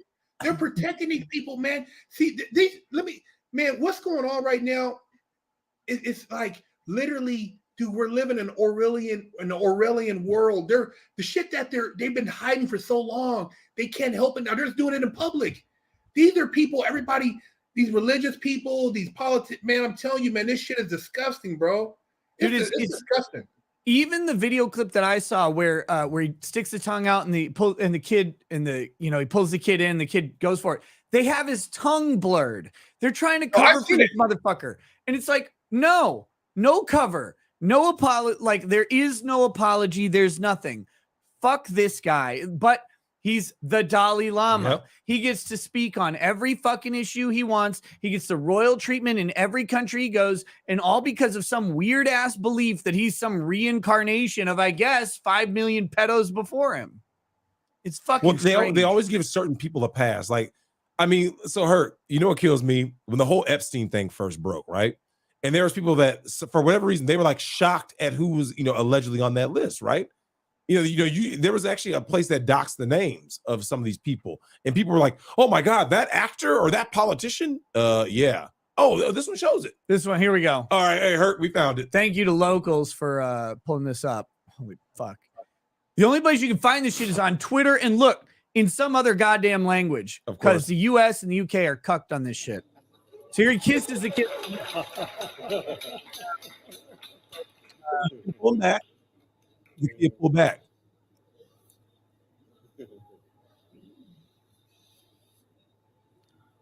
What the fuck? See? Look at the boy. He knows that's not right. Oh, they cut it. They cut it there too. He actually goes all the way to the tongue. God damn it. Anyway, I'm done. I'm done showing it. It's fucked up. It's gross. It's there is no tolerance for that shit in polite society. That's barbaric nonsense. And how the fuck bullshit. do we get away? Like, how do we get around this shit? Man, I'm telling you, it's bigger. It's bigger than a Dalai Lama, though. I Mhm. mean, when you look at how many kids go missing and how big this thing is, like you said, that Epstein Island, and these celebrities. One thing is for sure, man. Look, man, there's two levels to this shit. When you want to get to a certain level, I feel like there's certain things that they want to invite you to, which by you just being there put you in a compromising position. So those people who went to Epstein, maybe some of them got on there thinking it was going to a good party, but once you got there, you start seeing what's going on, and you're in the room. If you don't get on a speedboat to get the fuck out of there, then you are now a willing participant. And a lot of these people, because they want to be with these celebrities, they want to be a part of this next circle. That's why they don't mind going to these, what they call it, these spirit cookings and these really demonic, things that go down where they're having these wild orgies. I don't know if you remember, man, but back in the day, I remember they had a video called Faces of Death. Yeah. Oh man, we went to Mr. Movies to grab that. We've Remember seen Faces them. of Death? You used to have to go to the video store and say, "Hey man, let me get that one video." And they had different ones. But I remember, and it's still, man, I'm telling you, Faces of Death traumatized me. It traumatized. But I remember they have some weird shit, and they would have something with these people that were into these different things, and they would have different acts, different stuff they would be doing. But some of those things were these Hollywood parties, almost like Manson, when he would have these weird orbits of young girls. Remember, Manson used to hook up. He was hooking up different celebrity young girls, and so there's a lot to be said with these people and how they entertain this usefulness, and they indoctrinate. Disney used to do it with the Disney kids. I've heard a lot of stories about Disney parties. You go to these parties, these kids, the parents drop them off. I had a friend, he used to say that, man, when he was trying to be a child actor, his mom would never leave him. She would stay there and wait with him because, dude, this is what they do. Kevin Spacey and Anthony Rapp. When that story came out, and the story is, well, Anthony Rapp's parents dropped him off at a Hollywood party at 14, and Kevin Spacey got him into a room and like moved in on him or whatever. In case like, I don't remember, but I guess if I did that, I apologize. And all I'm thinking is, wait, you dropped your damn 14-year-old kid off at a Hollywood party? Like, what the fuck is wrong with you? Parents whore him out though.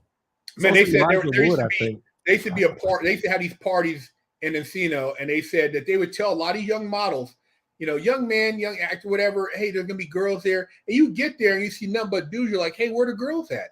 I thought this was a regular party, and it'd be grooming parties. Hollywood, I didn't know until this whole COVID shit, and it started really coming out, all these different, I didn't know it was that deep. But I remember when I was doing regular acting and I would go on auditions, and they would tell me, said, hey man, when you go to certain auditions, when they tell you to take your shirt off, just get naked. And I'm like, what the fuck, get naked?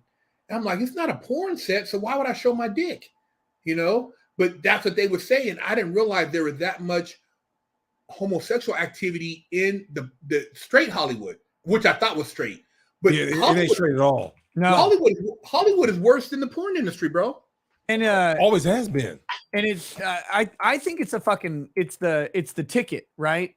Because there've been a couple actors and not big ones who've talked about that, and they said, look, I got to get your level. Yeah, I got in the car with the producer, and basically it was a finger going in my ass, or I wasn't getting the role, and so I didn't take the role. Other people got the role, and I know what they did to get it. I was never willing to go that far. Oh, Godfrey said that. Godfrey, the comedian. Yeah, he was on a Vlad TV interview. You guys can find it. He said a producer was like, just a finger in your ass, just a little wiggle, and you'll be in Iron Man 3. He was like, nah, fuck that. No, I'm not going in that movie. No, not Gilbert Godfrey. No, you're black and me. Oh, could you imagine? Could you imagine like the Gilbert Godfrey be like, yeah, do it. And he starts like, oh yes, shit. Oh, I love it. Oh yeah. That'd be fucking terrible.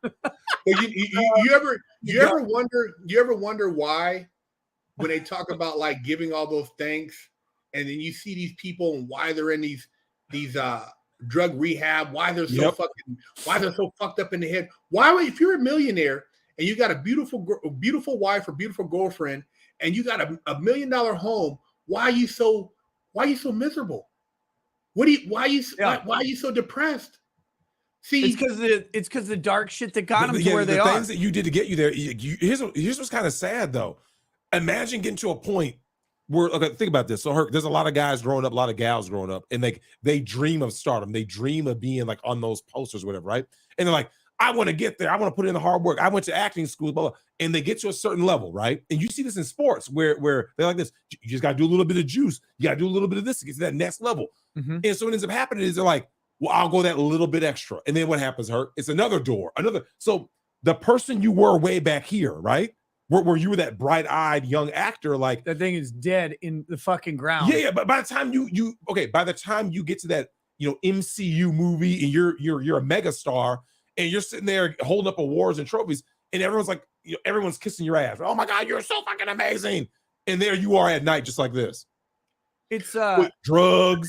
Well, it's crazy because like, okay, so and Herc, I don't know, you have pretty big YouTube presence, right? Like you've I think you have almost 500,000 subs.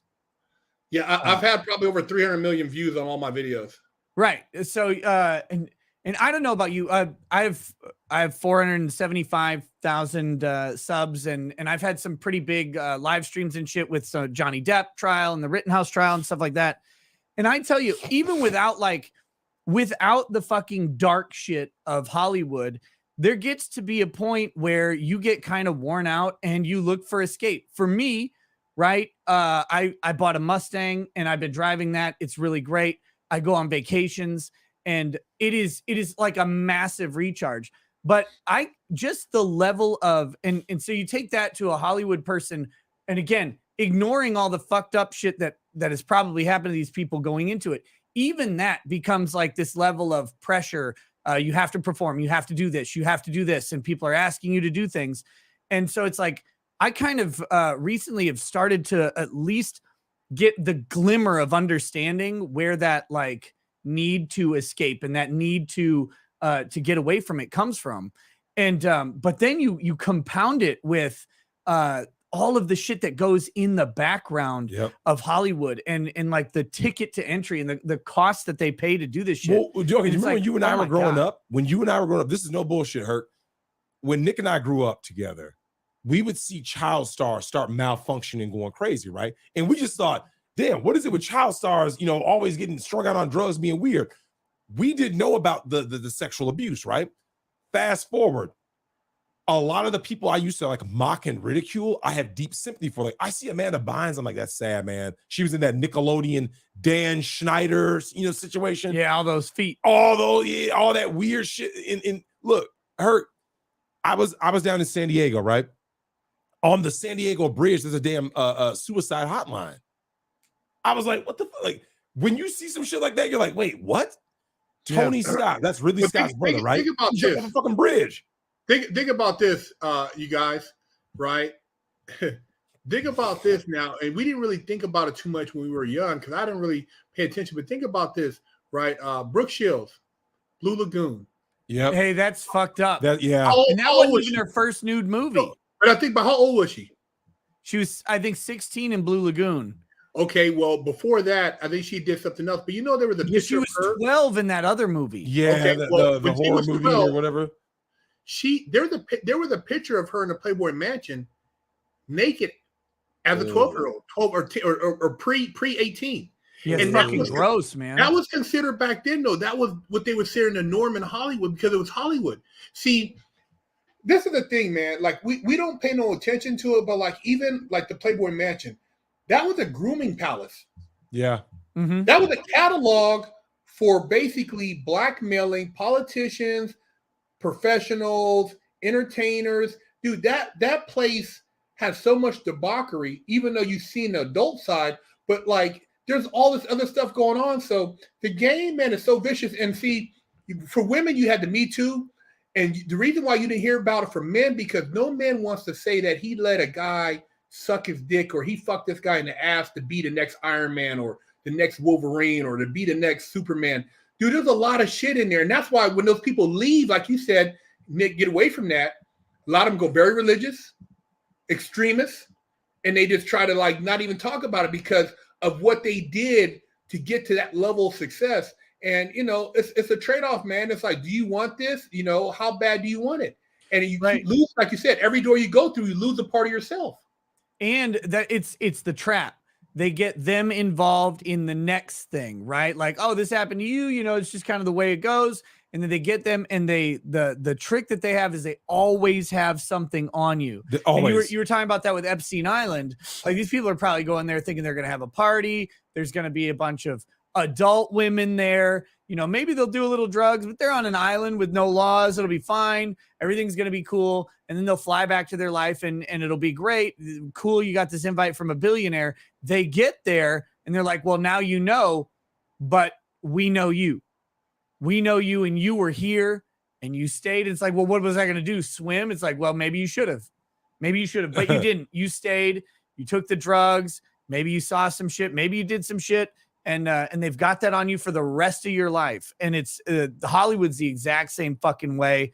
And when people try to expose it, you have Corey Feldman out trying to talk about it. And they just straight ruined Corey Feldman. Yeah. They ruined him originally, and then they ruined him again when he tried to talk out. Well, what about the guy who's going to come out and what's his name? The one singer, his brother who died who died in the bathtub mysteriously.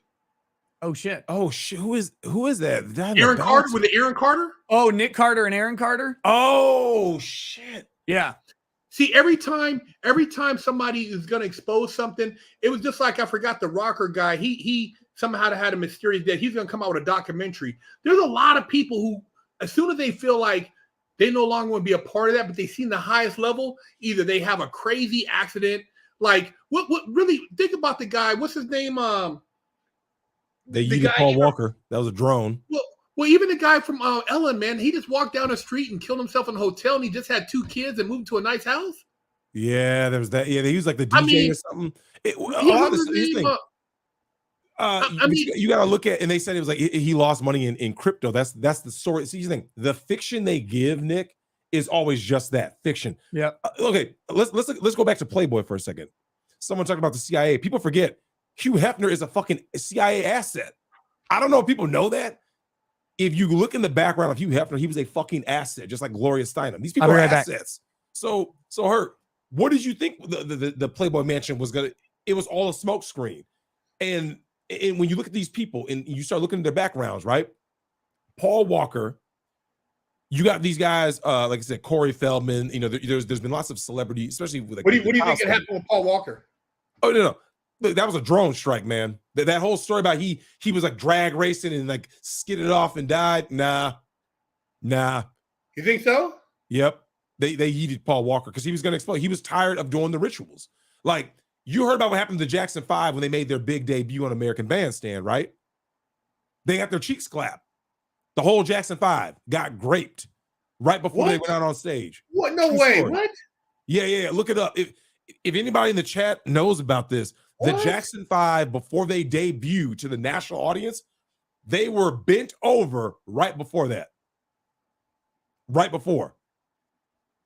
Michael Jackson got passed around the industry like a fucking blunt, man. Well, I heard Sherman Hemsley and a couple other people was busting his cheeks. Yep. Look at fruity ass Will Smith. We're gonna talk about Quincy Jones and Medina, right? Well, you heard about what's the name who used to write for Richard Pryor? What was his name? Paul Moody. Paul Mooney. Yep. He said he clapped Richard Pryor, so that's why him and Richard Pryor fell out. Yeah. Well, don't forget, Richard Pryor was up there with what's his face, the Warren Godfather. Beatty. Not Warren Beatty, but Godfather, Marlon Brando. Marlon Brando, yeah.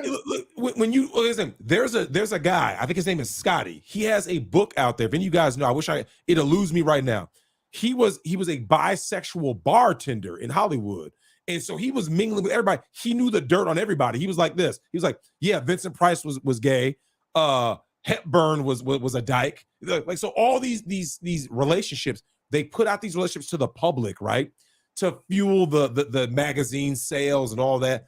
It's all bullshit. What happens in the dark is what's real. That's why when you look at a lot of these people. Well, Hollywood, like you said, you're not going to make it past a certain point. And then another thing is, even if you weren't a willing participant, I knew a guy, his friend was a bartender at one of the top gay bars in Hollywood, and dude, they would pay up to $5,000 to the bartender to give people certain drinks that would have like basically Mickeys in them. Yep. And people would pass out. So literally, you'd be a guy hanging out there, and you would get a drink, and dude, you might pass out, and like you said, next thing you know, somebody drag you to the bathroom and clap your cheeks right up in the bathroom. Hey, right there. Here's the thing, though. This is what bothers me the most, Herc. Nick, I'm sure you've gotten the same thing where people are like, oh, you're crazy. And it's like, you'll tell people, and they believe the fiction so much, they're convinced you're lying. Like, so when you talk about these celebrities being closet gay and shit, no, man, it can't be. Because they see a dude doing, let's say he plays like masculine roles on screen, right? These are actors. Just because a guy gets, puts on straps on a bulletproof vest for a movie and is all macho in the dark, Herc, you've seen this. When you talk to these same dudes on the side, you're like, what's up with your boy? I remember getting this one female, and she was in some really, really weird shit. I ain't want some of the shit, man, but she's like, oh yeah, I go to these parties and it'd be different people there. She used to be a drummer in a rock band, a female rock band, but she said that at these parties, there's this one guy, he's a known blah, blah, blah, but he's also bisexual, so he likes to suck a little dick there and blah, blah, blah, blah, blah. I'm like, what? And so, but she seen I acted weird, so she kind of backed up off me, and I stopped talking to her. But like you said, there's little things they throw at you to see how you react. How do you react? Jared, are you cool? So-and-so, I heard he might be bi. And if you're like, oh, that's cool. Oh, okay, well, hey, we're having a party. Then you'll get the invite. Because I used to go to people's I would be places and people would be like, oh, man, I'm about to go do this. And I knew a lot of other like strippers, and they'd be like, Herc, after you left, there was a whole nother party. I'm like, what are you talking about? They know that you're into working out and health and stuff, so they don't do certain things in front of you. But when you left, we started doing this, we were doing that, and this was going down. I'm like, damn, you mean to tell me, so he's a freak, he's into this, and yep, dude, there's a lot of shit. But because I'm at the after party, because I wasn't really not into working out and shit. Yeah, I didn't get to go to a lot of that, man. But there's two sides to that Hollywood shit, man. And if you want, like you said, if you're all celebrity awe and you want to be a part of that. And even if you get your cheeks clapped, there's no guarantee you're going to get that role in the next Spider-Man. Yeah. Here's the thing. What do you think that would do to your psyche? Like, you're sitting there like this. No, I don't do that, man. But I'll do to get this role. And you go get bent over by a producer, and you still don't get the role. You don't get the role. Hey, you might jump off a bridge. You might go do a line. You know what I'm saying? Like, you might jump off the bridge, but you have trouble getting your leg up over the thing. It's fucked up. Here, okay, we're getting into some crazy shit. I got to get us off of YouTube, so let me read these super chats. We'll get over onto Rumble exclusively.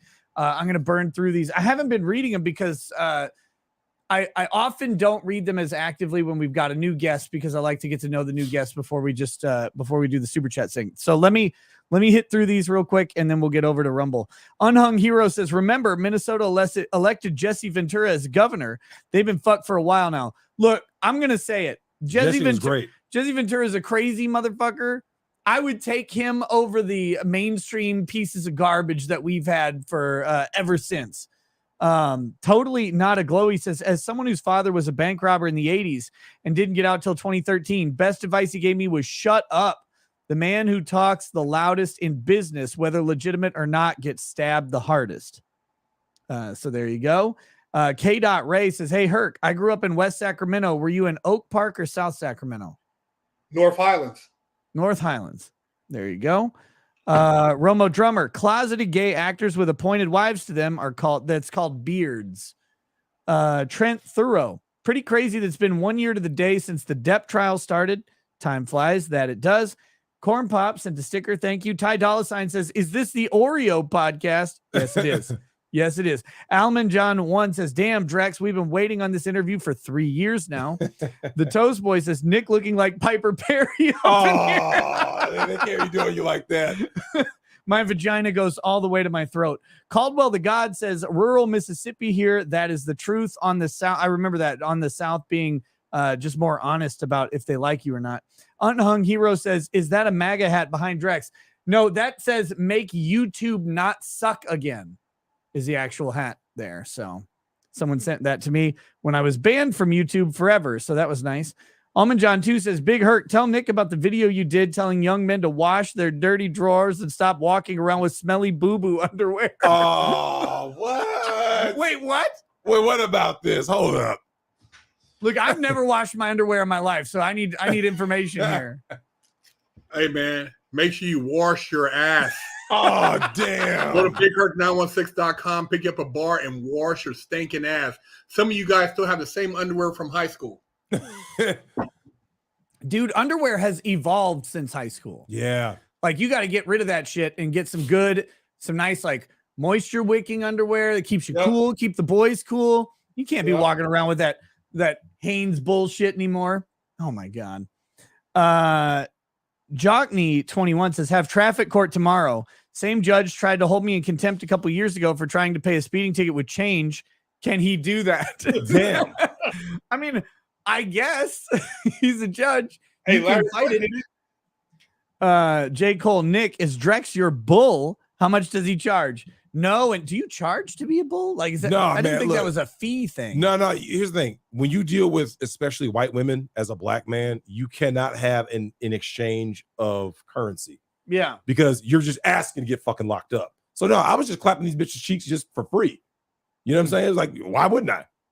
Better than wasting money at a damn bar and club. Yeah. Almond John too. Big Herc, did you see the Rico Reckless interview where prisoners got knocked out and got their ass spit in? Oh, you know what? I heard that's a thing in down. I think it's in Chicago. That's horrible. Chicago. Bro. Yeah, that's horrible. That's literally what they're doing. They say when they do that, and then you got to go get a rape kit. Yep. Right. So humiliation of your family contacting you because you might not have get your cheeks took, but they spit in your ass, and now you got somebody's DNA. But see what's so crazy? The dudes doing that, they're now considered predators, sex offenders. Yeah. They got booty goons, man. These dudes are fucking weird, man. Booty goons is one of my favorite terms. They're fucking weird. Well, Herc, I remember on I love Herc's the dude's channel- like, I eat the spicy Cheetos first. Oh yeah. My man said, hey, Herc, with some flaming hots. They're like, oh, You wake up with a ring of fire. Not cool. Not cool at all. Almond John 2, Big Herc, can you tell us one funny cuck story? Oh, there was a time I had a couple, and the girl looked like Eva Mendes. Oh, damn. She's from Mexico, and the husband was from Mexico, but she didn't speak any English. So literally, while I'm there busting her cheeks, and he's talking about how much he used to watch movies, American movies, and dream about black men, he's translating as I'm busting her cheeks down. Oh, You need a damn you need a translator. Oh, bruh. Dios mío, Dios mío. Hey. She's saying my God, bro. She's Yeah, saying yeah. my God Hey, like over and literally. over. He was as we were going through, and every time I would do something different, she would be saying something, man, and I beat them cheeks up. Oh, shit. my God, Dawnbreaker. Question for Herc: have you met the legend Johnny Sins? Johnny Sins. I don't recall a Johnny Sins. He's a male porn. Well, he's one of those guys who's like an actor for a long time, and now he produces his own thing. He and his wife produce their own. They have their own brand or whatever of porn. Yeah, because see, I got out of the game, bro. My last porn that I actually did when I got out, I did one from the halfway house, and I realized that the game had changed, and so I left the industry. So I'm so out of the loop for the last 20-something years. Will you say, like, because we talked about how nobody was getting paid anything in porn. How much would a male porn actor get paid back when you were doing it? How much would they get paid per scene or per movie? At my height, I was making $500 a scene, like from the good producer. So I can make, a couple thousand a week. If I did 4 scenes a week, I make like $2,000. So I could average, if I did some for 500, some for 300, I can average like 1,800, 2,500 a week. So and that was in 1999. Yeah, I don't think it's much more than that for guy. I heard I talked to a dude who who runs a porn company, and I was like, how much do you pay these girls? Because I was curious based on the OnlyFans shit, like how much the comparative pay is. And these girls are getting paid like $1,500 to $2,500 a scene.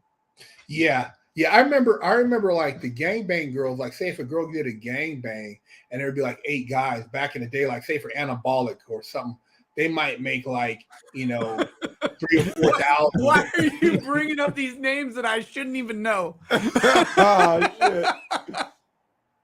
That is the fucking anabolic stuff was grimy. I ain't gonna say nothing. Look. well, porn even like why are they crying? Hey, porn got weird, man. Like, yeah, the that was porno scenes. I was like, yeah, I'm out. Yeah, that was classic. I mean, the game, like you said, now with the OnlyFans, there was nothing. I remember the first ever webcam thing. Right, this guy came up with an invention. There was a porn store in Hollywood. I want to say off of La Brea somewhere, like one of those. Little seedy little spots. And this guy had made this little booth, right? And in the booth, it had this TV. And this is before they had all the, the like how we're doing now with the Zoom. And he had this thing, and my buddy, I was 21, so I didn't really know the technology, but they had this other office off of Wilshire, and they had this room, and they had this little camera, and the camera, whenever somebody would come into the porn store in La Brea and Hollywood, it would get an alert, and they put some money in there, and a girl would come into their office, and she would come on camera. And that was the first ever webcam before the cell phones, because back then there was only Nextel, Motorola, Nextel, so there was no cell phone camera. So that was the first ever, what I remember even seeing a remnant of a webcam. And so that shows you how I seen the industry before it even, there wasn't even any porn sites back then. And that went back to the days of when you'd go in. So back when I was in college, there's the biggest like sex store in the Twin Cities is called Sex World. Yep. And it's actually much smaller now. It's like one story, although they're expanding the store again, I think. They used to have like the glass houses in there. Yeah, that's what I was going back to. in the day. They had the doll houses where there was a chick just sitting in there in like this glass box, basically, and people could come in and like slide a 20 into this little coin or this little dollar slot, and then they would dance around for a couple minutes, and that was it. And that's like what the original webcam stuff was, is like what you're describing. It's like someone would pay a little bit money, and then she'd get a notification, pop in, do a little dance, little strip tease, and then go away. And that was like the thing. And now it's evolved into this whole industry, and it's crazy to see that. I want to say something though. I got to defend myself a little bit. When you mentioned anabolic, and I'm like, I shouldn't even know what that is. That was 20 fucking years ago. I mean, the anabolic shit was when I was in college and high school. Mm-hmm. Like that's how long ago that shit was. But I told you, like I work for anabolic. And it was still great. Back in, what year is that? 84, 95. So I met the owners of Anabolic back in 1994, like 19, I want to say 1998. 1998, when I came back and got in the porn industry again, Anabolic, Diabolic, Vivid, Video Team, all these companies were big. I remember because I was doing stuff for Yella from NWA, and I remember when he got into the game, and when all the shit happened with Easy and stuff, man. But yeah, 1998, 99 was wild, bro. 99, yeah, it was cracking. Like 98, 98 was a lot of I was like really deep. That's when Jake Steed was around doing a lot of stuff. You had Max Hardcore was doing a lot of stuff. There was that a was lot back because see, I graduated high school in 2000, so that's in the time when I was like, kind of like watching a significant amount of porn, before I got married and shit, and then things kind of fell off after that. But it's like it's funny because it's like, holy shit, that's a long well, ass. there's certain names that when you say there's certain names that you say and you realize like I'm that was, trying to think 25 of years ago. I'm trying to think of the girl from the anabolic video that I remember. She was little and blonde and she looked like crying the entire time. But that was her thing. That was okay. Like that was like her thing was to make it look like she hated it, but she actually like really enjoyed it, I guess. What's her fucking name? Yeah. It was I'm gonna think of it by the end of this damn show. Yeah, it was a weird time. Like I said, man, and going back, I that experience, I'm not like, and I tell people all the time, like, hey, I want to get into the game. I'm like, dude, you could do other stuff and you're not gonna, I only got into the game because I thought like, hey, initially I thought I was gonna make, a bunch of money, but when you get in that game and you see what type of people you're dealing with, and then, unless you get, like you said, on the side where you're running your own company and you can get in and get out, because even the people who stay too long, it just creates legal problems. There's all type of, maybe this girl, they check her ID. If they want to go after you, they can say, well, let's see all your IDs from 1997 to 2002. And if you ain't got anything on file, bro, you're a hit. If your taxes, the porn people, and they're always got tax issues. And the fucking drugs, because they were giving these girls drugs and giving these dudes drugs like crazy too at parties. And to be honest, I've never seen anybody on camera doing drugs. Now, really? After, no, that's me. No, I never. There was no Viagra back then. There was no Cialis back when I got into the game. And in 2000, I've never seen anybody snorting coke or smoking pine. I've seen people can't do that if there's no Viagra around. No, so I've seen people smoking weed, but I mean, other than that, like I never messed around. And if I felt like something was like, when I've seen like people doing weird shit, like soon as the scene was over, I'd bounce. You weren't going to get me in no bullshit situations. And I had girls even sometimes after said, hey, Herc, you think I can get a ride with you? I would just drop them off because they're like, these guys are weird. These dudes, man, like after the scene, it's like, dude, you ain't got no game. You ain't got no female you can go home to. I mean, this is all the ass you're going to get for the weekend. Is this porn set? Yep. A lot of dudes, man. Okay, here we go. Let's see. Jacob McQuaid, Herc makes Drex's shoulders look like Nick's. Boosh McFadden, welcome to Paralegal. Thank you. Senior Son says Drex knows corn stars. He has their trading cards. Ask him if the cards are laminated. God damn. Jay Matz, true TRUT uncensored. Censorship is not American. Dawnbreaker. So did you get many country / redneck couples in the lifestyle, or do they have a different mindset compared to the businessmen? They don't. They don't have a different mindset. If you go to, I could change a black dude could change his location on Tinder or whatever site you're going to use, whether it's FetLife, whatever. He can change his location to rural Alabama, rural Mississippi, rural Arkansas. Anastasia Blue. That was her name. I remember her. Oh shit! Damn. Someone in the chat, Manaho says, Vanessa Blue was Vanessa a black Blue chick. though. That was a black chick. But the blue brought me back. It was Anastasia Blue. That was her name. I remember that. Yep. Yep. No, but here's the thing though.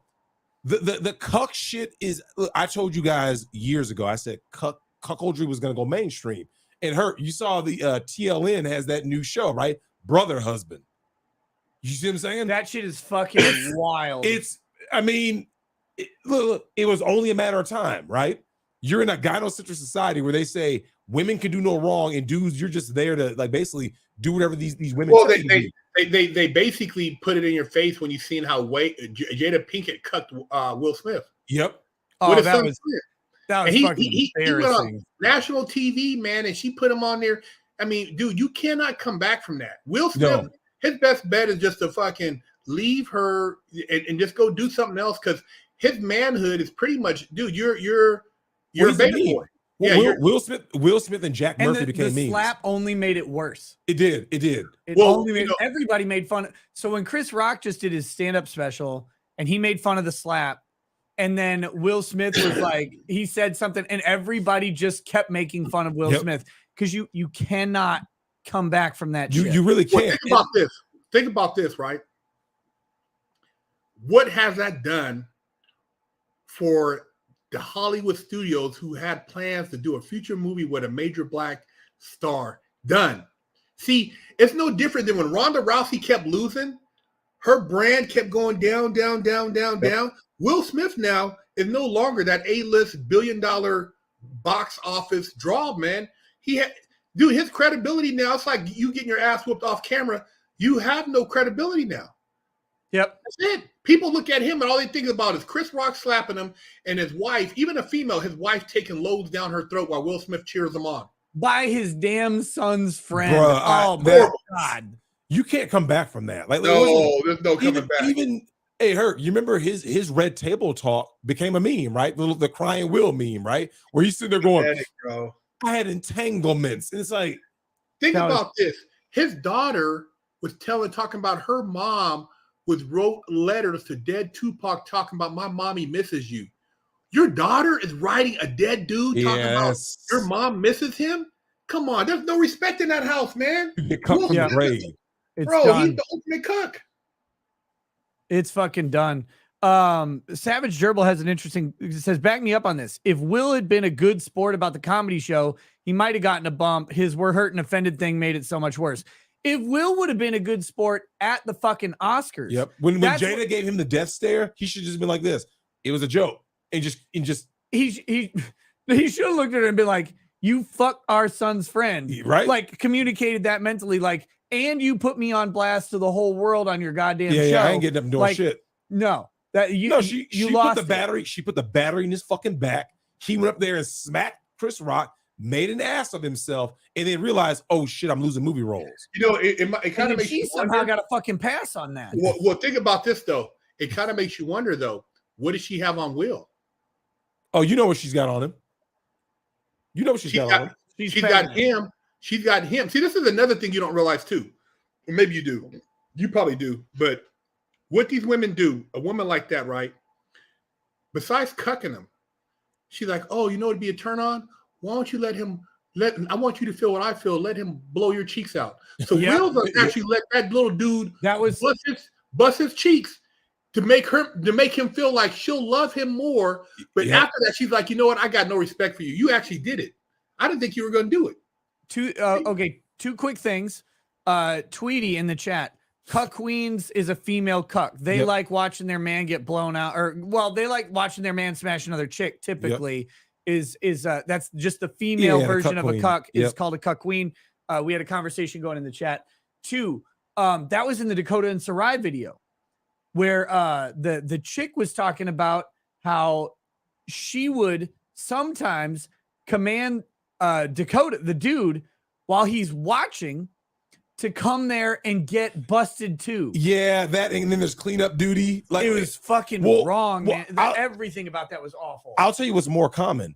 The cleanup duty cuck is more common than the cuck who gets clapped. Yeah. It's very common. Like, they'll be like this, yo, Herc, you're a bull. I want you to come over and blast my wife. And then and these women will say, hubby is, they'll call him like the cuck hubby or the sissy hubby. He's the cleanup duty dude. I'm like, nah. That's fucking messed up. Nah. But Nick, the guys are allowing it though. You see what I'm saying? Like because Herc, you're a married man, Nick's a married man. I'm out here. Like there's lots of guys who are out here doing their thing. They're never going to allow certain shit. What they're the just not. Fuck are they doing? There's not. You see what I'm saying? Can you imagine? There's just certain shit I'm just not allowing. But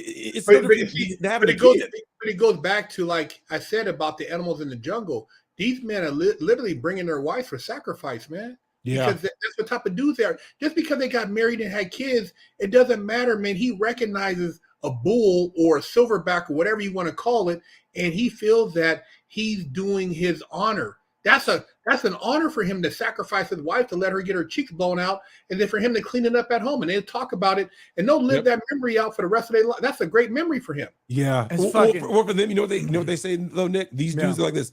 She's going home to me. Like this is how they rationalize them. So no, she's going home to the memory of the bull. Yeah, like what the fuck are you doing?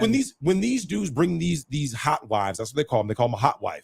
They bring a hot wife to whether it's a hotel takeover or it's a swing club, and she'll be bad. Like you got cougars, you got the young ones and whatever, and they bring them there. And these guys, like I said, these data analyst dudes, guys making big money, right? Nick, these guys actually sit there and they're like proud. Like they'll meet Herc and like, oh my God, you did a great job with her. It's like, you know what I'm talking about, don't you? That was a fun transaction, sir. Fucking Bruh, weird. these dudes are fucking weird, man. Mike Hunt says, put 1 in chat if you want to see the Dalai Lama. Put 2 in chat if you are not a weirdo. He also says, free to bet. And then he says, a lot of people let someone stick something they did not want in them in order to keep their jobs over the pandemic. Don't judge Hollywood producers. You know, they're actually kind of right about that because, so Herc, Nick and I had this conversation. I never got the jab, right? And it was a similar thing, right? You go work in the corporate world, these people are sitting there talking about some, oh, you need to, I ain't doing shit. Nick, they actually believe that you're just gonna bend over. Yeah. Like where the, you know, and like I said, it doesn't matter if it's the jab. If the Hollywood jab producers. was just a test. That's a test. See, that's a test. How many people fail the test though? Be honest. How many people fail? Like what is the fail. rate of people who got the jab?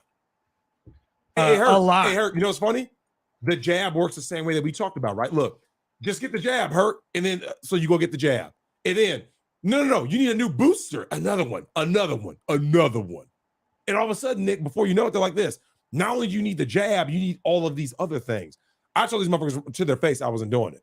But think about this, Drex. What you just said, right? Now, the jab, right? Well, think about back in the days. Well, if you just sacrifice one of your kids, we can save the kingdom. Yep. No thanks. I don't give a shit about the kingdom. How they do it back in the day? Yep. Maddie P on the road says, what kind of Mustang did you buy? I remember G37 Dreams. I bought a 2022 GT 500 Shelby. It's fast. It's fucking great. I love it. Heroine of Hyrule says, John Wayne heard about what Kirk Douglas did and made sure he was cast as a grapist. Mike Hunt says, Big Herc looking like Dark Shine from One Punch Man. D What says, tell Rumble to get good. Rumble's improving every day. I'm not even lying. The app and the browser experience are getting better every day, guys. But the selling point of Rumble right now is still freedom, and we get to say whatever we want without fear of getting fucking banned. Dawnbreaker, my dad went to prison down here in Texas and said one of the main groups that run the prisons is the Aryan Brotherhood. Is it the same outside of Texas, or is that just a Southern thing? No, California prisons, it ain't the Aryans. They're not as deep out here. I mean, I would say that the Mexican community, because in California, you got the border right here, so it's a totally different demographic. Let's see. Next, we got Undead Chronic says, Nick, tell Drex to stop sending me pictures of obese white women on Discord, or I'm going to report him to the FBI for the red pill terrorism. Oh, yeah. My man Chronic. Look, hey, Herc, you know how this works. As soon as you give somebody an in, right? They're like this. I hate this thing. Oh, that's disgusting. Oh, man, you got to get trolled, man. So, yeah, shout out to my man Chronic. I make sure to show him only the fattest, ugliest white bitches. I hate you. Dawnbreaker says, I'd love to see you four. Okay. And Crowder and his dad talk about the entertainment industry, the stories you get to hear. Mike Hunt says, Drex, don't play God of War on PS4. They turned Kratos into a whiny single dad. They may as well have dyed the sides of his beard white. Oh, shit. Yeah, I played that a little bit back when Redbox still rented games, right? And he had his Atreus was the son. He kept going, boy. This is no bullshit. I saw an article. It was like, so, you know, you have a review of a game, right? And then like after that, you have like a little talk about the game with the developers, right? And they were like, well, Herc, you developed God of War. Were you concerned about toxic masculinity? We definitely were. As soon as I saw that, Nick, I was like, I'm good. Fucking I was like, no, I played like about an hour and a half of God of War 4, and I was like, no, I'm good. If you were a developer, and this is, you know, we made fun of Neil Cuckman for Abby Zilla in Last of Us Part 2. As soon as I hear a dude start talking about how, like, first of all, why are you listening to women? On some real shit, like the fact that you're listening to women, like, how does a woman can go ahead and impact what you do? You see what I'm saying? Like, I'm going to make this game. I have a vision for this game. And then Anita Sarkeesian walks in and goes, toxic masculinity, make sure that the guy is a cuck. Okay, queen. I can't respect you. That's some bullshit. Fuck that. Anita Sarkeesian needs to be thrown out of the industry. All right, guys, we're going to move to Rumble now. Look, the link to the Rumble show, we're going to continue over there, is in the description on YouTube. I think it's also in the pinned chat, the pinned comment at the top of the chat from C Goody. Make sure you follow us over there. If you don't, peace out. We'll see you next time. And we got a 20-second little stinger here, and then we'll be over on Rumble exclusively. Catch you guys in just a second. Peace. Peace. For the thousands in attendance and the millions watching around the world, ladies and gentlemen,